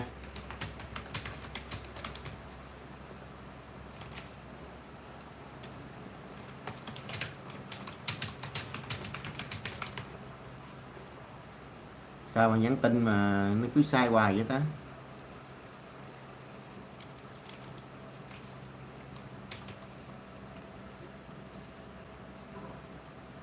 Rồi, chúng ta thấy là xin chào quý vị với các bạn nhé. Quý vị các bạn nào mà cảm thấy kênh YouTube này hay với giá trị thì bấm like, đăng ký kênh ủng hộ mình nhé. Và kênh YouTube này là một cái nội dung các bạn sẽ thấy là nó sẽ khác hơn những cái kênh YouTube khác. Bởi vì nó không chạy theo cái thời thế là nhảy nhót, múa máy, hay là những cái thái độ sống mạnh mẽ như thế nào, mà kênh YouTube này nó giống như là một cái thế giới riêng nhỏ, thể cái tâm trạng suy nghĩ ưu thời vãng thế và những giá trị của cuộc sống, luôn luôn tôn trọng và giữ gìn những giá trị của cuộc sống nhé các bạn. Nó hơi mệt mỏi hơn chúng ta, nhưng mà nó theo mình suy nghĩ và mình thấy được cái số lượng người mà theo dõi kênh, số lượng người mà coi clip coi like của mình đó, thì mình thấy là hầu hết là từ khoảng cỡ 20 mấy, 30, 40 trở lên. Có một số cô chú là 60-70 tuổi có coi, tỷ lệ cũng khoảng 5-6%. Thì mình thấy một điều rằng là kênh YouTube này là hầu hết là hướng đến vấn đề là những người trưởng thành nhiều hơn. Nhưng mà bên cạnh đó thì mình cũng đưa ra một số clip cũng nói về tuổi trẻ xíu nhé, nói chuyện với học sinh nhé. Rồi tiếp theo là cái yếu tố thứ 7, yếu tố cuối cùng trong cái ảnh hưởng tuổi thọ của mình, đó chính là các mối quan hệ xã hội. Mối quan hệ tốt đẹp giữa các cá nhân có thể khiến mọi người cảm thấy được hỗ trợ nhiều hơn và có cảm giác được gắn bó. Sự cô đơn làm tăng nguy cơ mắc bệnh mãn tính và thậm chí rút ngắn tuổi thọ. Giữ liên lạc thường xuyên với gia đình và các bạn bè, cũng như là tham gia nhiều hoạt động xã hội hơn, sẽ giúp duy trì sức khỏe tinh thần và do đó cải thiện được chất lượng cuộc sống. Bằng một cách nào đó, cần phải điều chỉnh một số thói quen nhỏ của mình trong cuộc sống hàng ngày, duy trì thái độ tích cực, ăn uống cân bằng và tập thể dục đầy đủ. Bạn có thể cải thiện chất lượng cuộc sống và kéo dài tuổi thọ mà không hề nhận ra. Hãy nhớ rằng sống khỏe mạnh lâu dài không phải là điều khó khăn, không phải là điều khó khăn. Điều quan trọng là bạn có sẵn sàng hành động hay không. Chẳng hạn như hôm nay mình ngày nào mình cũng ở nhà chứ, ví dụ như khoảng cỡ 3 giờ mấy đến tối là mình ở nhà mình ngủ, chơi game mà nọ vòng vàng thôi. Nhưng hôm nay ví dụ như mình đi tập thể dục á, biết đâu mình gặp một trường hợp nào đó trên đường mình đi tập thể dục, một bạn cũ hay một cái tình huống nào đó trong cuộc sống mình lại rút ra được những giá trị hay hơn. Thậm chí nhiều khi mình đi tập thể dục đi mà bị chó nó gượt hay là chó nó sủa, mình cũng có sự thay đổi. Cái tiếng chó sủa nó có thể làm đánh thức đi gì đây cái tinh thần của mình, cái thái độ của mình. Bởi vì hàng ngày mà đâu có nghe được cái tiếng chó sủa này, hàng ngày mà đâu bị chó gượt đó, đâu bị chó sủa đó, nhưng hôm nay chó sủa vậy thôi. Đây nó rất giá trị, nó làm cho mình thức tỉnh lại, mình đang sống, mình sống chậm lại. Và sau này mình sẽ một thời gian tới mình sẽ đi tập thể dục và mình sẽ like và để cho các bạn thấy được cuộc sống hàng ngày ở quê hương mình nhé. Nghĩa là mình đi tập thể dục, sau đó mình đã live stream, mình đi vào vòng cầu nhé các bạn. Cái cầu này khoảng cỡ 4 cây số 3-4 cây số nhé. Đi qua cầu vượt bên kia rồi vòng trở về đây khoảng cỡ 4 cây số. Thì xung quanh thì sẽ hai bên đường nhà nhé. Thì quý vị các bạn nào ở những miền khác, không phải miền Tây, thì quý vị các bạn nên tìm hiểu tôi để chúng ta thấy cuộc sống hàng ngày, xung quanh cuộc sống hàng ngày của người dân miền quê của mình nhé.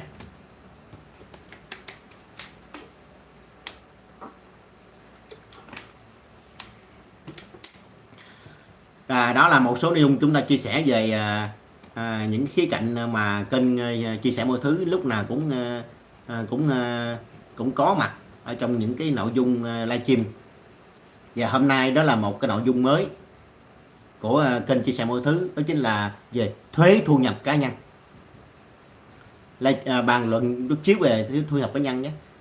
Nhưng mà trước khi bàn luận về thuế thu nhập cá nhân này thì mình cũng xin nói rõ rõ với quý bà con cô bác anh chị em, con cháu, những bạn đang kinh doanh buôn bán, là mình là một giáo viên chứ không phải là một người của chi cục thuế, của cơ quan thuế, cho nên không thể nào cung cấp một cách chính xác, trọn vẹn, đầy đủ tất cả mọi thông tin được. Nhưng mình cũng chia sẻ đến quý vị các bạn một số thông tin mình nắm được, nó sẽ giúp cho chúng ta có thể hiểu một cách sơ bộ hơn về thu nhập thuế cá nhân. Ai sẽ là người đóng thuế, ai sẽ là người đóng thuế thu nhập cá nhân hàng tháng, và có miễn giảm gia cảnh không, người phụ thuộc là người như thế nào, giảm về miễn giảm gia cảnh như thế nào đấy, thì mình sẽ chia sẻ những gì mình hiểu được. Bởi vì thứ nhất, tại sao mình chia sẻ được? Thứ nhất, mình đã làm kê khai về thuế rồi, nghĩa là khai thuế rồi, bởi vì giáo viên trong trường là làm rồi. Thứ hai là mình cũng tìm hiểu một số nội dung trên mạng rồi. Thì đương nhiên nếu như mà trên mạng một số nội dung mà nó chưa chính xác, hay là nó bị lỗi thời, thì điều này là mình cũng phải chịu thôi. Nhưng mà lỗi thời đi chăng nữa thì nó vẫn là nội dung của pháp luật. Và đương nhiên là hôm nay mình chia sẻ với quý vị các bạn là sự hiểu biết, tìm hiểu của mình về thuế thu nhập cá nhân, chứ đây không phải là cái hiến pháp pháp luật hay là nội dung gì, mà với tư cách mình là một cá nhân, là người đang đã khai thuế rồi, tiến hành là nạp thuế, và mình hiểu như thế nào mình sẽ chia sẻ đến quý vị và các bạn như thế đó, để cho một số bạn nào, quý bà con cô bác anh chị em nào mà chưa có thời gian đi khai thuế, thì qua cái kênh hôm nay thì cũng nắm được một số sơ gì đó về vấn đề thuế thu nhập cá nhân. Nhưng một điều quan trọng, một lời khuyên trước khi đi vào nội dung, đó chính là dù sao chăng nữa thì quý bà con cô bác anh chị em nào đang kinh doanh buôn bán, chúng ta nên tìm hiểu về thuế bằng cách là đến cơ quan thuế, những người có chức năng liên quan về thuế, để hiểu rõ hơn mình buôn bán như thế này có đóng thuế không, đóng thuế chưa, rồi làm sao để đóng thuế, nộp thuế như thế nào, và giảm gia cảnh người phụ thuộc như thế nào, để hiểu rõ hơn nhé. Thì sau đây mình sẽ chia bài những suy nghĩ, nhưng hiểu biết của mình chứ không phải là của pháp luật ha, hiểu biết của mình về thuế sau khi mình đã hiểu, và mình đã tìm hiểu rất là kỹ trên mạng nhé. Mình chỉ chia sẻ thôi nha, chứ không phải đây là cái hiến pháp pháp luật gì các bạn ơi, chúng ta nên nhớ nha. Với tư cách là một cá nhân, một người dân, mình chia sẻ những vấn đề về thuế thu nhập cá nhân với cách là một người dân hiểu về thuế như thế nào, chia sẻ đến quý vị các bạn. Trước tiên chúng ta cần phải hiểu thuế thu nhập cá nhân là gì, ai đóng thuế và cách tính thuế như thế nào. Quý bà con cô bác anh chị em, những người nào mà đang buôn bán mà chưa có thời gian để liên hệ với chi cục thuế, cái cơ quan thuế, đơn vị thuế á, thì ta nên nghe nhé, mở cái livestream lên nghe để chúng ta nắm rõ, nắm chút xíu đi, hiểu cơ bản đi, sau đó mình hỏi những người bên thuế, cơ quan thuế thì hiểu rõ hơn nha. Thuế thu nhập cá nhân là gì? Thuế thu nhập cá nhân theo tác giả Khắc Niệm, tham vấn bởi luật sư Nguyễn Văn Tuấn, trả lời như thế này: thuế thu nhập cá nhân là một loại thuế rất phổ biến và có rất nhiều văn bản quy phạm pháp luật. Quy phạm nghĩa là vi phạm là mình sai phạm, còn này quy phạm pháp luật điều chỉnh loại thuế này. Tuy nhiên các văn bản này không giải thích thế nào là thuế thu nhập cá nhân. Căn cứ theo luật quản lý thuế năm 2019 và căn cứ tính thuế, có thể hiểu thuế thu nhập cá nhân như sau. Thuế thu nhập cá nhân là một khoản nộp ngân sách nhà nước bắt buộc đối với cá nhân khi có thu nhập tính thuế theo quy định của pháp luật thuế thu nhập cá nhân. Trước khi mình nói vào vấn đề khác thì chúng ta nên nhớ nghe, không phải đối tượng nào, không phải ai, không phải kinh doanh như thế nào cũng đều nộp thuế hết. Không phải, là nhớ cái đây là điều rất quan trọng. Thôi mình sẽ gom lại những nội dung cơ bản mình nắm được và nói chính xác hơn ha. Còn đây mình đang nói một cách cụ thể hơn, dài dòng hơn cho quý vị các bạn nắm nhiều hơn. Sau đó mình sẽ gom lại. Thứ hai, người lao động khi nào phải đóng thuế thu nhập cá nhân? Các bạn nên nhớ điều này nhé. Người lao động khi nào đóng thuế?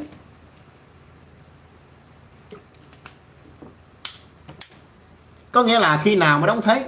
Khi đặt câu hỏi là khi nào phải đóng thuế, có nghĩa là không phải bắt buộc ai cũng đóng hết, mà khi nào phải đóng.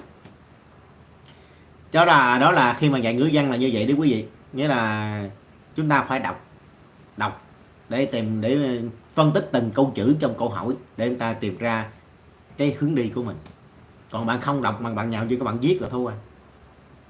Theo quy định tại điểm Y khoản 1 điều 25 thông tư 111 trên 2013 trên TT gạch BTC, người lao động không có người phụ thuộc thì phải nộp thuế thu nhập khi có tổng thu nhập từ tiền lương, từ tiền công trên 11 triệu đồng một tháng, trên 132 triệu đồng một năm, sau khi đã trừ các khoản đóng bảo hiểm bắt buộc theo quy định và các khoản đóng góp khác như là từ thiện, nhân đạo, các khoản miễn thuế rồi.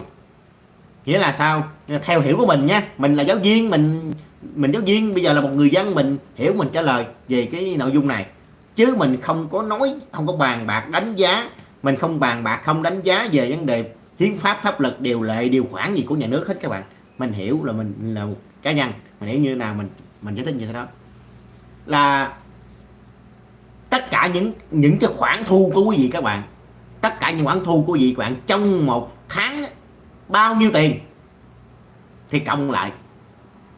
Nếu như trên 11 triệu thì quý vị phải đóng thuế. Ở đây mình ví dụ như thế này đi. Ví dụ bây giờ mình làm lương nhà nước nè, đó là lương mình léo giáo viên mà mình làm lương nhà nước là một khoản. Thứ hai mà làm YouTube, ví dụ như hiện giờ YouTube mình chưa có kiếm tiền, nhưng mà ví dụ như giờ mình làm YouTube được, ví dụ như là mình làm lương, thí dụ như làm lương là 10 triệu, mình làm YouTube mình kiếm được tiền YouTube, làm TikTok luôn là mình kiếm được là khoảng cỡ, thí dụ như giờ là 1 triệu nữa là 11 triệu. Như vậy đi, tổng thu nhập của tất cả cái nguồn thu của mình luôn là 11 triệu. Như vậy thì mình chưa đóng tiền nha quý vị, mình chưa nộp thuế, mình vẫn đi kê khai. Khi mà đi kê khai là tôi là giáo viên này, kê khai tôi là giáo viên này. Thứ hai là tôi có nguồn thu nhập thêm, là thu nhập là từ YouTube nè, thu nhập từ TikTok nè, thu nhập từ các trang mạng xã hội khác này, vân vân vậy đó, thu nhập từ buôn bán này, nó ra ghi ra. Và bây giờ mình phải tự suy nghĩ, đây giờ lương có 10 triệu thôi, rồi bây giờ YouTube, TikTok chẳng hạn, các bạn khác có nguồn thu nhập luôn 1 triệu đồng là 11 triệu. Như vậy là 11 triệu một tháng. Vậy thì mình chưa đóng tiền thuế nhé, chưa nộp thuế. Quý vị thấy đúng, cho mình một like nhé quý vị. Đăng ký kênh ủng hộ mình nhé. Chưa một thấy. Mà phải là trên 11 triệu mới nộp thuế. Một tháng mà mình thu nhập trên 11 triệu mới nộp thuế. Còn 11 triệu là chưa nộp. 11 triệu chưa nộp. Đúng 11 triệu là chưa nộp. Mà phải trên 11 triệu mới nộp. Chúng ta nên nhớ nhé. Tiếp theo, đối với một số trường hợp cá nhân không ký hợp đồng lao động, hoặc ký hợp đồng lao động dưới 3 tháng và có tổng mức trả thu nhập là 2 triệu đồng trên một lần trở lên thì phải khấu trừ thuế theo mức là 10% trên thu nhập trước khi trả cho cá nhân. Đó là những thông tin mình tự tìm hiểu được trên mạng nhé. Trường hợp cá nhân chỉ có duy nhất thu nhập thuộc đối tượng phải khấu trừ thuế theo tỷ lệ nêu trên, nhưng ước tính tổng mức thu nhập chịu thuế của cá nhân sau khi trừ gia cảnh ra, miễn trừ giảm trừ gia cảnh ra, chưa đến mức phải nộp thuế thì cá nhân có thu nhập làm cam kết gửi tổ chức trả thu nhập để tổ chức trả thu nhập lại cho mình, căn cứ tạm thời chưa khấu trừ thuế thu nhập cá nhân. Như vậy chúng ta sẽ tìm hiểu thêm nhé. Như là bây giờ nè, có một trường hợp đặt ra như thế này, nếu như các bạn nào có tìm hiểu, bạn tất cả dụ như nè, dụ bây giờ mình làm tất cả lương đi 12 triệu là mình nộp thuế, mình làm nộp thuế đó, mình nộp thuế. Nhưng bây giờ thằng bạn mình nó làm lương là 13 triệu 14 triệu mà nó không nộp thuế thu nhập cá nhân, là tại sao kỳ? Không có kỳ các bạn ơi, không có kỳ. Bạn này làm lương 13 triệu 13 triệu là trên 11 triệu rồi, bạn nó nộp thuế. Nhưng bạn kia 14 triệu vẫn không nạp, bởi vì bạn 14 triệu đó có làm miễn là giảm trừ gia cảnh, và một người mà được giảm trừ gia cảnh là người phụ thuộc đó, thì người ta gọi là một người phụ thuộc đó được là 4 triệu tư. Có nghĩa là bây giờ là mức trên 11 triệu là đóng là nộp thuế. Bây giờ cộng thêm một người phụ thuộc cho nữa là 15 triệu tư mới nộp. Như vậy thì cái bạn này 14 triệu là chưa nộp đâu. Người ta có làm giảm trừ gia cảnh rồi, có người phụ thuộc rồi thì làm quy định là tới 15 triệu tư mới nộp tiền. Mà bạn này mới 14 triệu cho 15 triệu vẫn chưa nộp. Còn các bạn kia không có ai phụ thuộc hết, không làm giảm trừ gia cảnh, thì bạn đó 12 triệu. 12 triệu đó đã trên 11 triệu rồi thì nó phải là nộp thuế. Các bạn nhớ nhé. Cho nên là chúng ta có người phụ thuộc và không có người phụ thuộc, tiền nghiệp nộp thuế nó khác nhau. Một người phụ thuộc sẽ được cộng vào 4 triệu tư, 2 người sẽ là 8 triệu 8, 3 người trở lên, 4 người trở lên. Như vậy chúng ta nên nhớ nha. Và bây giờ chúng ta sẽ đi tìm hiểu thứ hai nè. Người phụ thuộc là gồm những ai? Tại sao kia 12 triệu nộp tiền mà kia 15 triệu không nộp? Thì phải có người phụ thuộc nhé. Người phụ thuộc là gồm những ai? Năm 2025 cha mẹ bao nhiêu tuổi được đăng ký người phụ thuộc? Đó là hai câu hỏi nhé. Thì mình xin đi câu hỏi thứ nhất. Người phụ thuộc gồm những ai? Để quý bà con cô bác anh chị em, nếu mà bây giờ mà tiền lương, tiền tất cả mọi thứ tiền nguồn của mình đó mà trên 11 triệu rồi đó, là mình đang có nguy cơ bị nộp tiền rồi đó, nộp thuế rồi đó. Thì giờ mình coi mình có người phụ thuộc không. Nếu như có một người thì sẽ được thêm 4 triệu tư. Để coi có không nha. Trong trường hợp mình không. Đối tượng thứ nhất là con gồm tất cả các loại con đẻ nè, con nuôi hợp pháp nè, con nuôi ngoài giá thú nè, con riêng của vợ nè, con riêng của chồng nè. Có nghĩa là chỉ cần con thôi, con của vợ cũng được, con của chồng cũng được, con mình đẻ ra cũng được, con nuôi hợp pháp cũng, con nuôi mà hợp pháp cũng được, con ngoài giá thú cũng được. Chúng ta là hiểu những cái từ ngữ ngoài giá thú rồi con nuôi hợp pháp như thế nào nghe nè. Như là nhưng mà đó là đối tượng thứ nhất là con dưới 18 tháng tuổi. Con dưới 18 tuổi.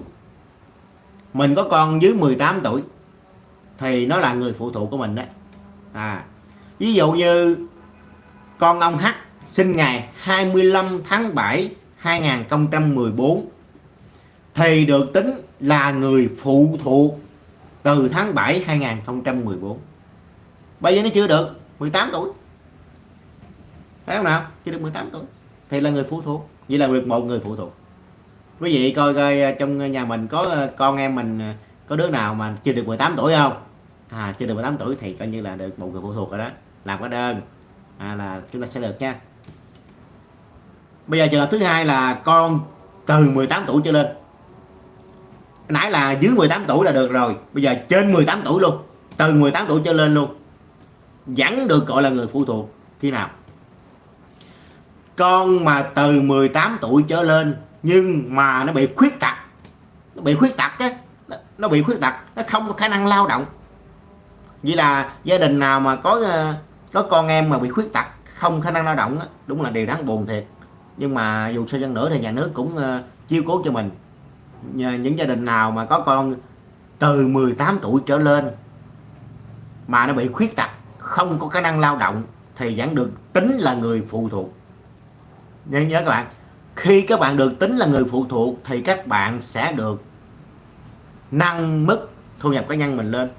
Một người sẽ là cộng 4 triệu 4, từ 11 triệu cộng thêm 4 triệu 4 là 15 triệu 4. Vậy là khi nào đến 15 triệu 5, 15 triệu 420 đồng rồi đó, hơn 15 triệu 400 thì chúng ta mới tính. Nhớ các bạn, nó sẽ có lợi cho mình. Trường hợp thứ ba cũng là con luôn.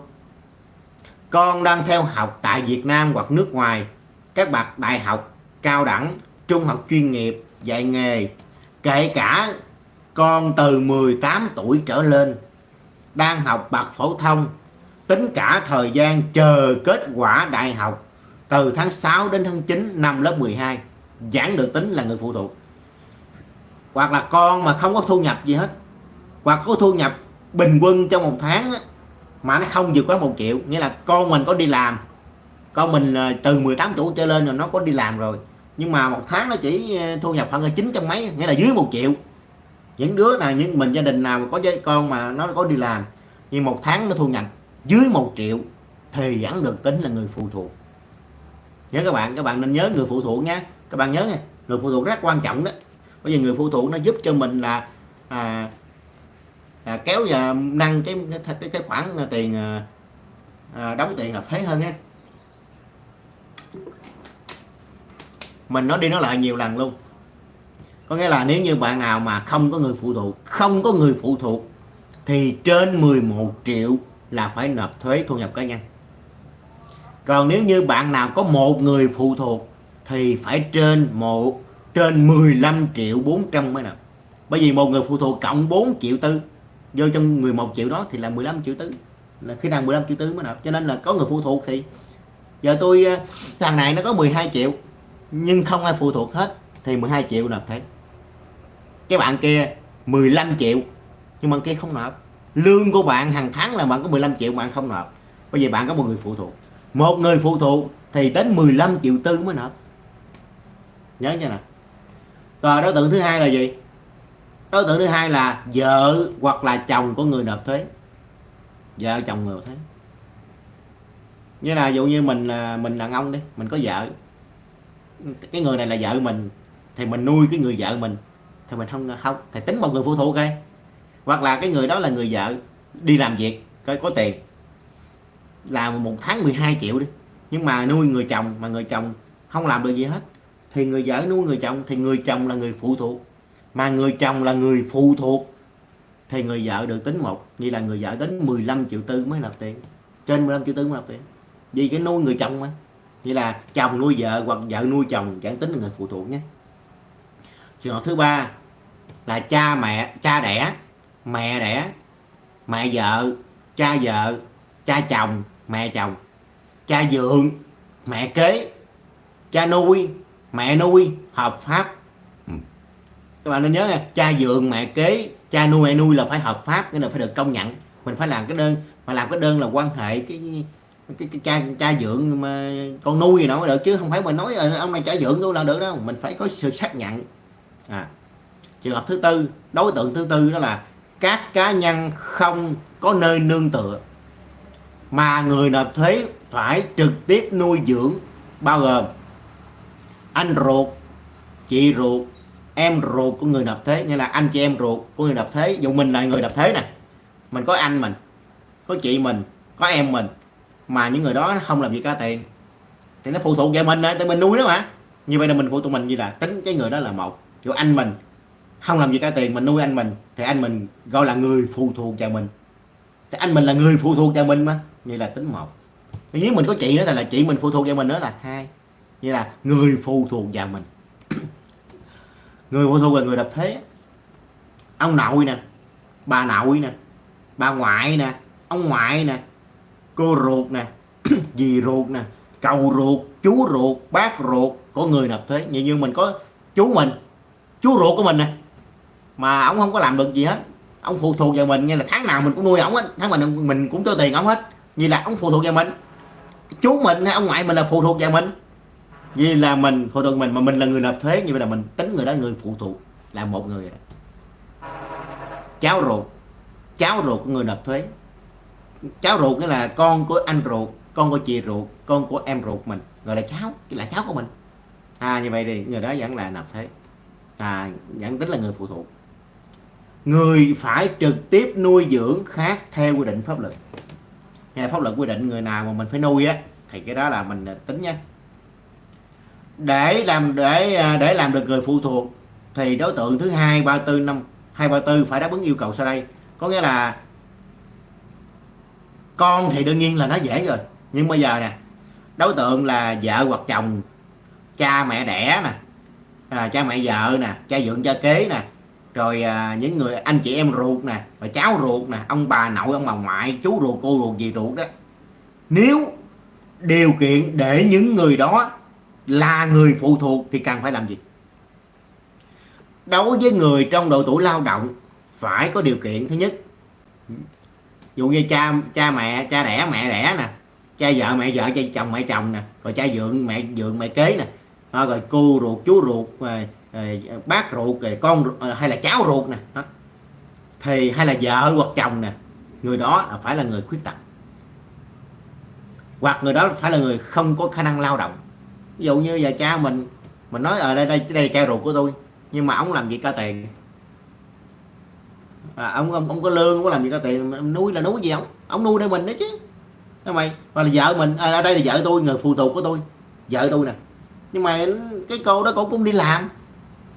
Ở đây là chồng tôi nuôi chồng tôi, mà chồng tôi vẫn đi làm việc có tiền, vậy sao mà nuôi được? Ai cũng có làm việc cả tiền trơn, vậy ai nuôi ai? Mặc dù là vợ chồng nhưng mà không được. Ông ngoại tôi làm việc, ông kinh doanh buôn bán cái gì đó, ông nội tôi kinh doanh buôn bán gì đó, tháng ông có mấy chục triệu luôn, giờ ghi vô ông là người phụ thuộc. Làm sao phụ thuộc được? Ông nuôi mình luôn á chứ, ông cho tiền mình luôn á chứ, mình làm gì? Như vậy là sao đây? Vợ hoặc chồng, cha ruột, mẹ ruột, cha đẻ mẹ đẻ, rồi cha vợ mẹ vợ, cha chồng mẹ chồng, cha dượng mẹ kế, rồi sao nữa đây? Anh ruột, chị ruột, cháu ruột, phải là những người bị khuyết tật hoặc những người không có khả năng lao động, không có khả năng lao động, hoặc là lao động thiệt nhưng mà thu nhập chỉ có bình quân một tháng là không tới 1 triệu, nghĩa là có lao động đó, có làm việc đó, có đi rửa chén này nọ, cái bán với số lum la nọ đó. Dụ như giờ tôi nuôi đứa cháu tôi đi, mà đứa cháu tôi nó đi bán với số, nó cũng lao động đó, lao bán với số đó, nhưng mà giờ nó bán ế bán gì mà nó đi học bán ế quá, tháng nó chỉ được có 800.000, 900.000 đấy, nó chưa được 1 triệu. Vì thì nó vẫn được tính là người phụ thuộc, nó vẫn được tính là người phụ thuộc, bởi vì nó có làm việc nhưng mà nguồn thu nhập nó không tới 1 triệu đồng.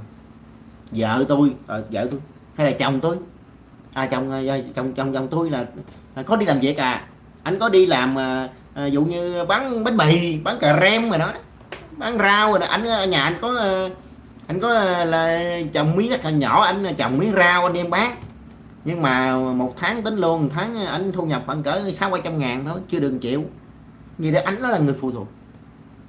Như vậy là muốn trở thành người phụ thuộc thì cái người đó thứ nhất bị khuyết tật, thứ hai người đó không có khả năng lao động, không làm gì cả tiền, bảo không đó, mình dùng hơi nặng, từ hơi nặng là báo. Mình tại sao mình dùng từ báo?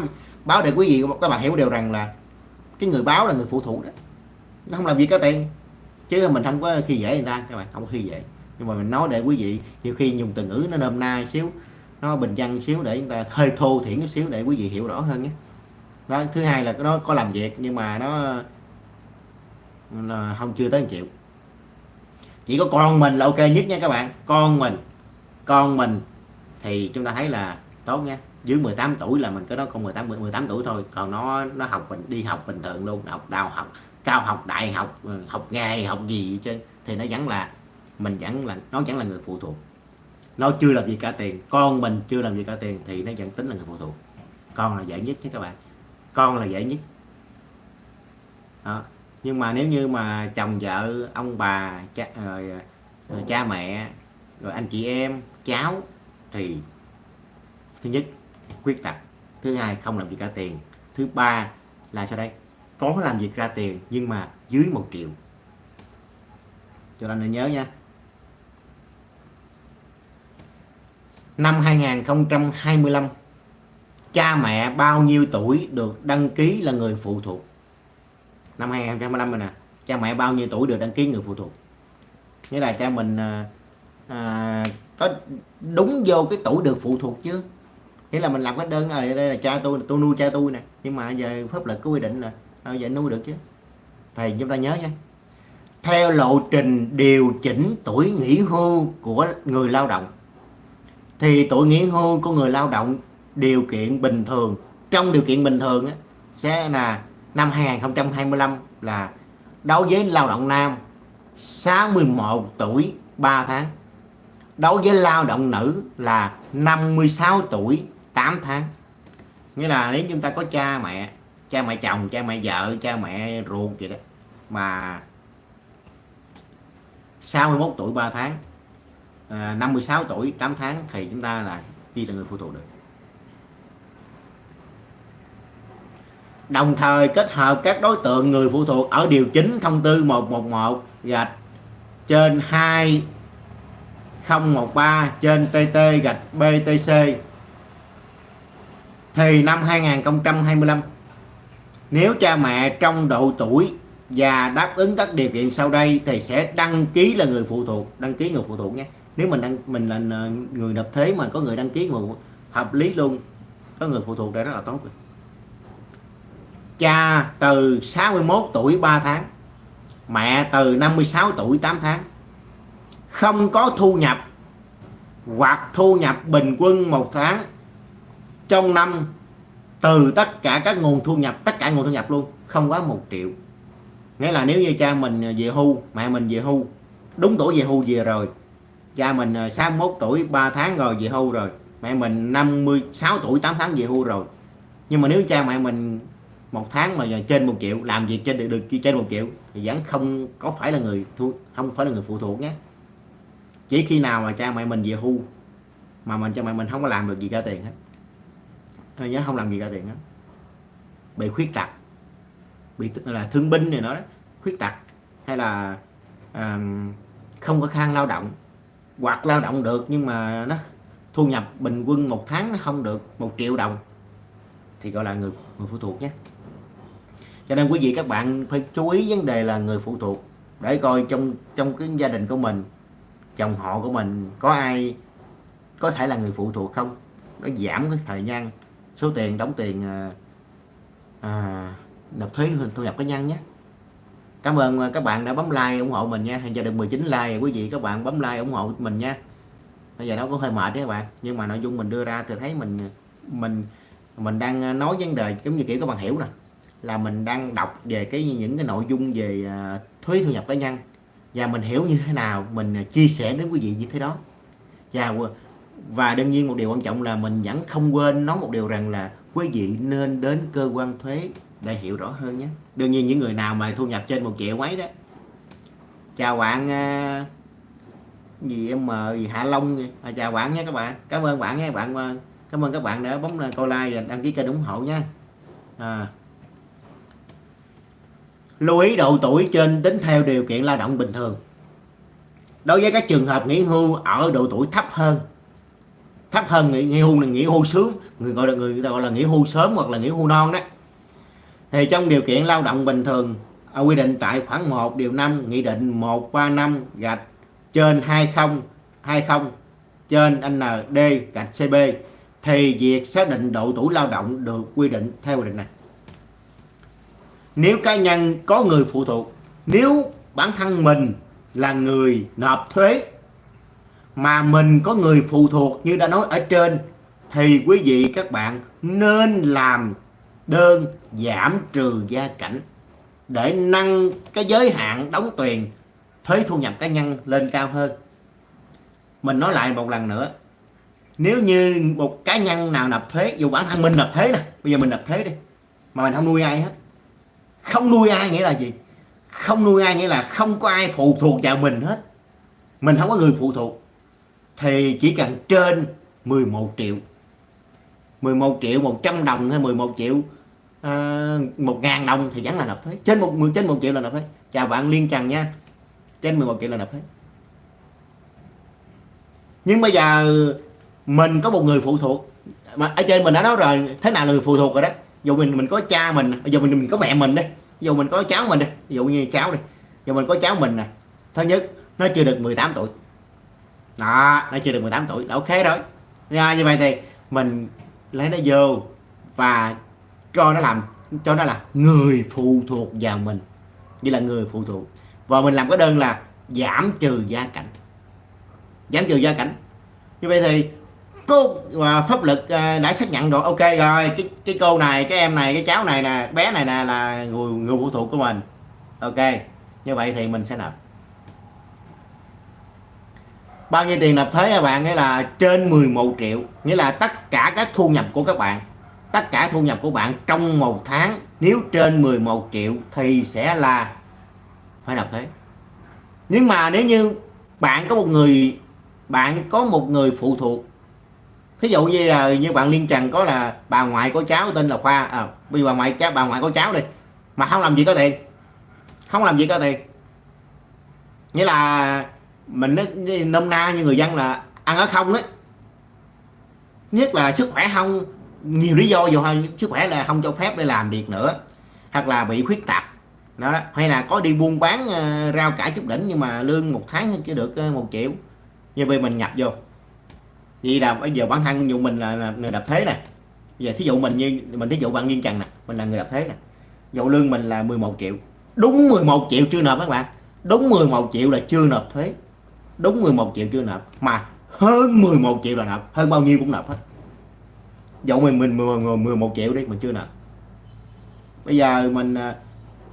Bây giờ thí dụ trường hợp thứ hai, một bạn nào đó mà lương bạn 11 triệu rưỡi, bạn có nộp thuế 11 triệu rưỡi, nộp thuế là hơn 11 triệu rồi. Nhưng một trường hợp thứ hai, bạn đó 15 triệu chưa nộp. Sao kỳ vậy? Tại sao có trường hợp là 15 triệu mà chưa nộp? Thì các bạn nên nhớ nha, nãy mình nói rồi giờ mình nói lại nhé.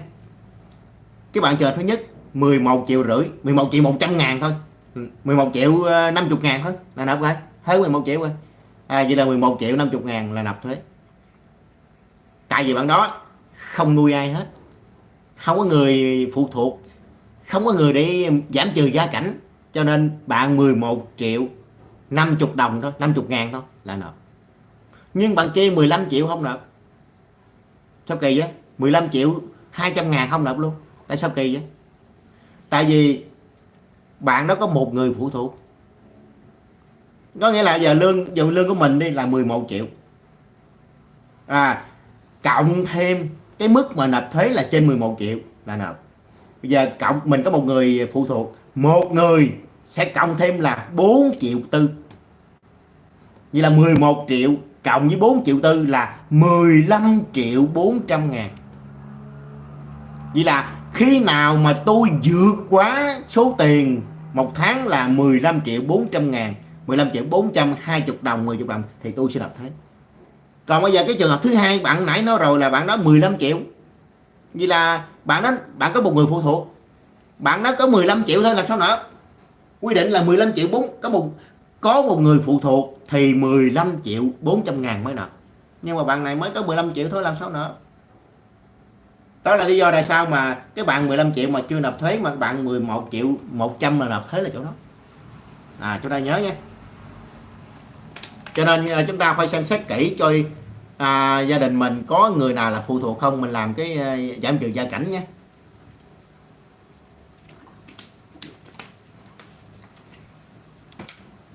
Rồi bây giờ mình làm giảm trừ gia cảnh là sao đây? Là giảm trừ để cho cái mức thuế mình nó cao lên. Khi nào đến một người thì sẽ là được cộng 4 triệu tư, hai người là 8 triệu 8. Dân lên từ từ. Điều đó hơn mình nói sau nhé. Còn giờ mình nói vấn đề thứ hai là giảm trừ gia cảnh. Giảm trừ gia cảnh là gì?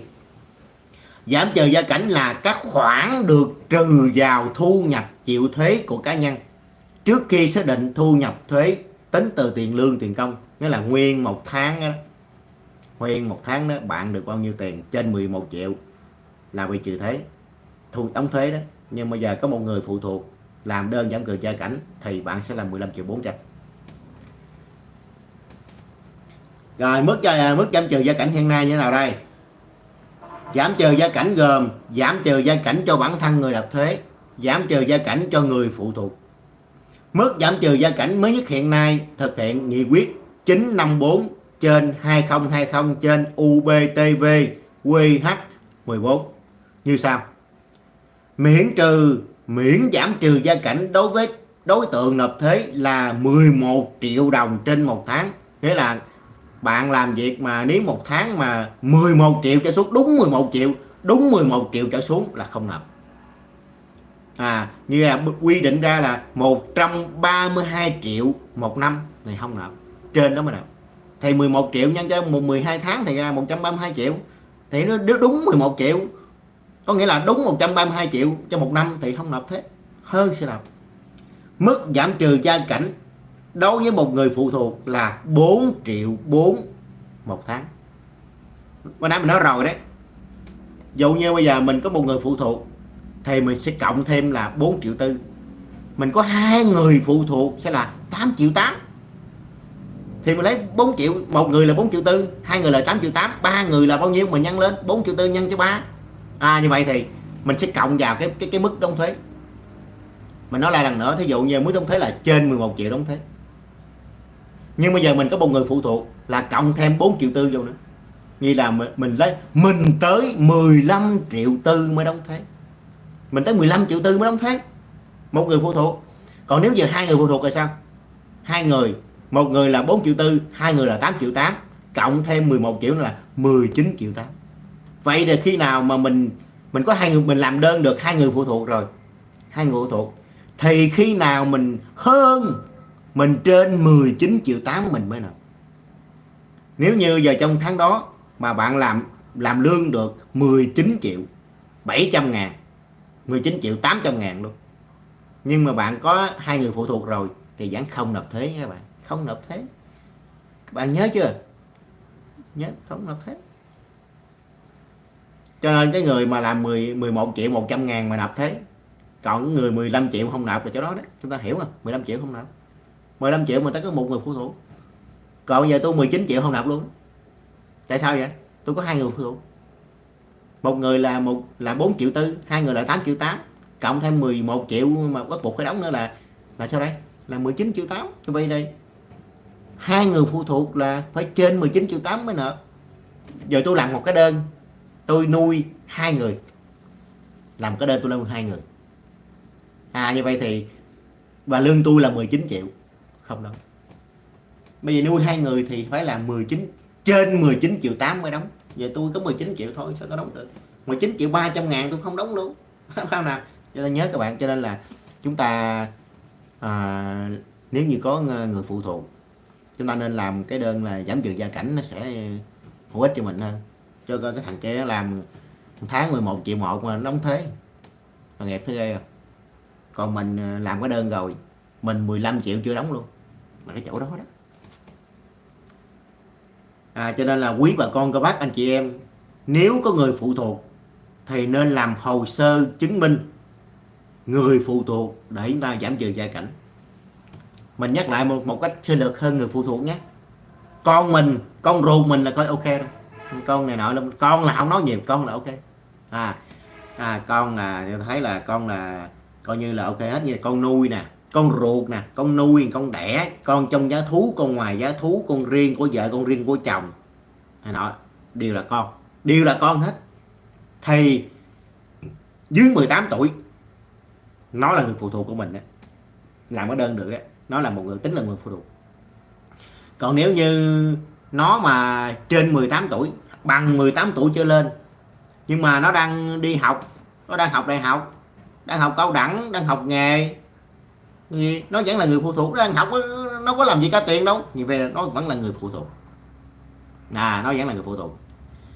Hoặc là nó không đi học nữa, nó đủ 18 tuổi luôn mà không đi học, nhưng nó bị khuyết tật, nó không có khả năng làm việc ra tiền, không khả năng lao động, thì nó vẫn là người phụ thuộc. Ví dụ như nó bị khuyết tật, nó không đi đâu được hết trơn, nó 18 tuổi thiệt nhưng mà nó ở nhà không thì nó ngồi xe lăn không thì nó bị bệnh này bệnh kia, nó đâu có khả năng lao động đâu. Bản thân nó khi nó chăm sóc nó chưa xong nữa thì sao nó lao động được kiếm tiền, vì nó phải phụ thuộc vào mình, vì nó phụ thuộc vào mình, như vậy nó là người phụ thuộc. Rồi thứ ba, nó đi lao động luôn, nó có đi làm, nó có 18 tuổi luôn, nó có đi ví dụ như lụm bọc bán vé số lum la nào đó, nhưng mà một ngày một tháng của nó bán, nó làm điều đó ra, nó lao động đó, nhưng mà nó chưa tới 1 triệu. Nó có đi lao động đó nhưng mà nó chưa tới 1 triệu, thì nó vẫn là người phụ thuộc. Nếu như nó làm việc ra tiền, nó làm việc ra tiền mà nó làm việc mà việc nó làm mà nó trên 1 triệu, bằng 1 triệu trở lên, thì coi như là trên 1 triệu thì coi như là nó không phải là người phụ thuộc. Từ 1 triệu trở xuống nó làm việc ra tiền, nhưng mà từ 1 triệu trở xuống thì vẫn được xét là người phụ thuộc. Còn nếu nó trên 1 triệu nữa không được là người phụ thuộc nữa. Quý vị các bạn nhớ nha. Bạn nào có gì hỏi chúng ta hỏi nhé các bạn. Như bạn Liên Trần nãy hỏi là đó là tên bà ngoại cháu, Liên Trần tên bà ngoại cháu mà. Liên Trần tên bà ngoại, chứ không phải bạn hỏi, mà ý muốn nói là cái chữ Liên Trần, Trần Liên là tên bà ngoại. Xin lỗi nha. Nãy giờ mình tưởng bạn hỏi là mà bạn có bà ngoại có phải người phụ thuộc không. Xin lỗi nha, hay bị hiểu lầm chút xíu nha. Cho nên chúng ta nên nhớ các bạn, một người, chúng ta làm giảm trừ gia cảnh đi, một người phụ thuộc thì chúng ta sẽ cộng thêm 4,4 triệu, hai người sẽ là 8,8 triệu. Rồi bây giờ mình sẽ nói thêm một điều như thế này đây.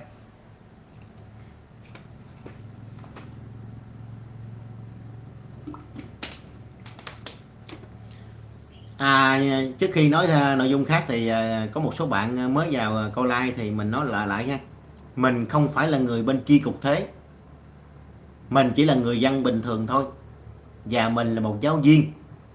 Quý vị các bạn nhớ, mình là một giáo viên và mình cũng là một người dân, cũng đã kê khai thuế, cũng khai thuế, và mình cũng hiểu một số nội dung về thuế, cho nên mình cũng chia sẻ đến quý vị, quý bà con cô bác anh chị em nha, chứ không phải mình là người nắm luật thuế.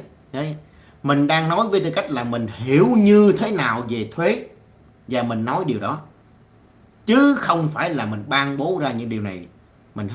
Mình chỉ hiểu với cách là người dân, người đi nộp thuế thôi. Bạn nên nhớ nha các bạn. Điều thứ hai, một cá nhân được giảm trừ gia cảnh cho mấy người phụ thuộc. Nghĩa là giờ nhà mình nó có 3 người phụ thuộc, giống như là mẹ mình nè, cháu mình nè, chú mình nè, ví dụ 3 người vậy đi. 3 người là không làm gì cả tiền, phụ thuộc vào mình, được không? Mình nuôi 3 người này có làm được giảm trừ gia cảnh không? Chúng ta nên nhớ nha, có làm được không đây? Thì quý vị các bạn nghe kỹ nha.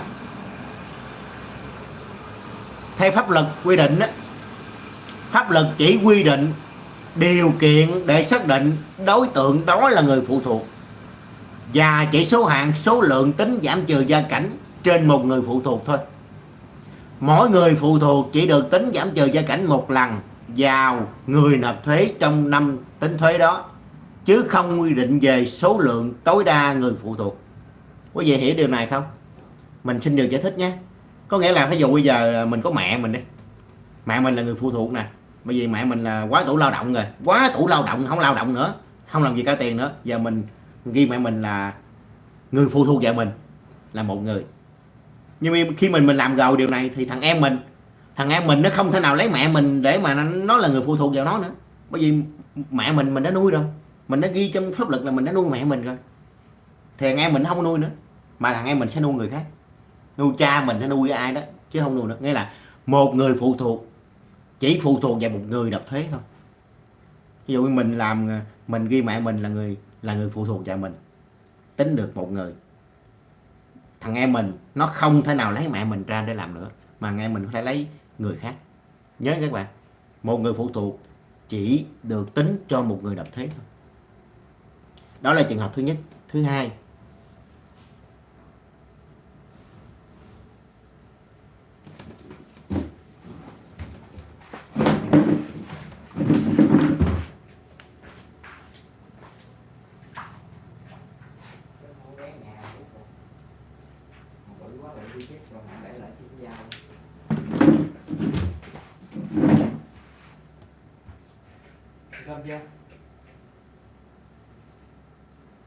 thứ hai là một người nộp thuế.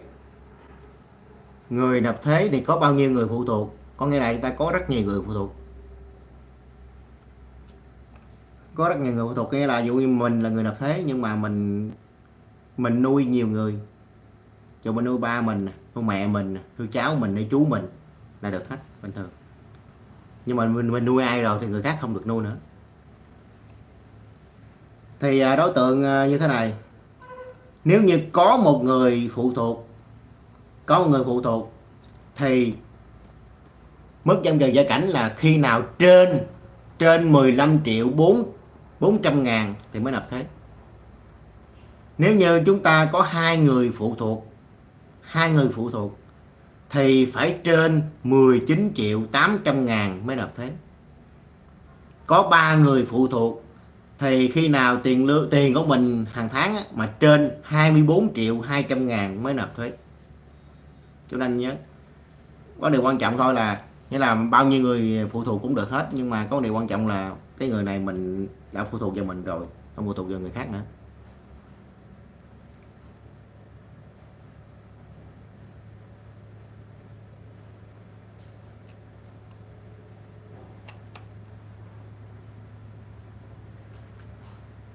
Đó là một số nội dung chia sẻ trong livestream này nhé. Có những điều nào không hiểu thì quý vị các bạn bình luận ở dưới, mình sẽ chia sẻ thêm nhé. Và một điều quan trọng khuyên quý bà con cô bác anh chị em một điều, những người đang kinh doanh buôn bán mà có số tiền hàng tháng mình trên 11 triệu thì ta nên đi gặp cơ quan thuế, đơn vị thuế để hiểu rõ hơn nhé. Đừng bao giờ trốn thuế nhé quý vị các bạn. Chúng ta nên hỏi nhiều hơn, dành ít thời gian ra trong một buổi sáng, buổi trưa nào đó để chúng ta hiểu rõ hơn về thuế nhé quý vị các bạn. Xin chào và hẹn gặp lại quý vị các bạn nhé. Bạn nào chưa đăng ký kênh nhé. Xin chào.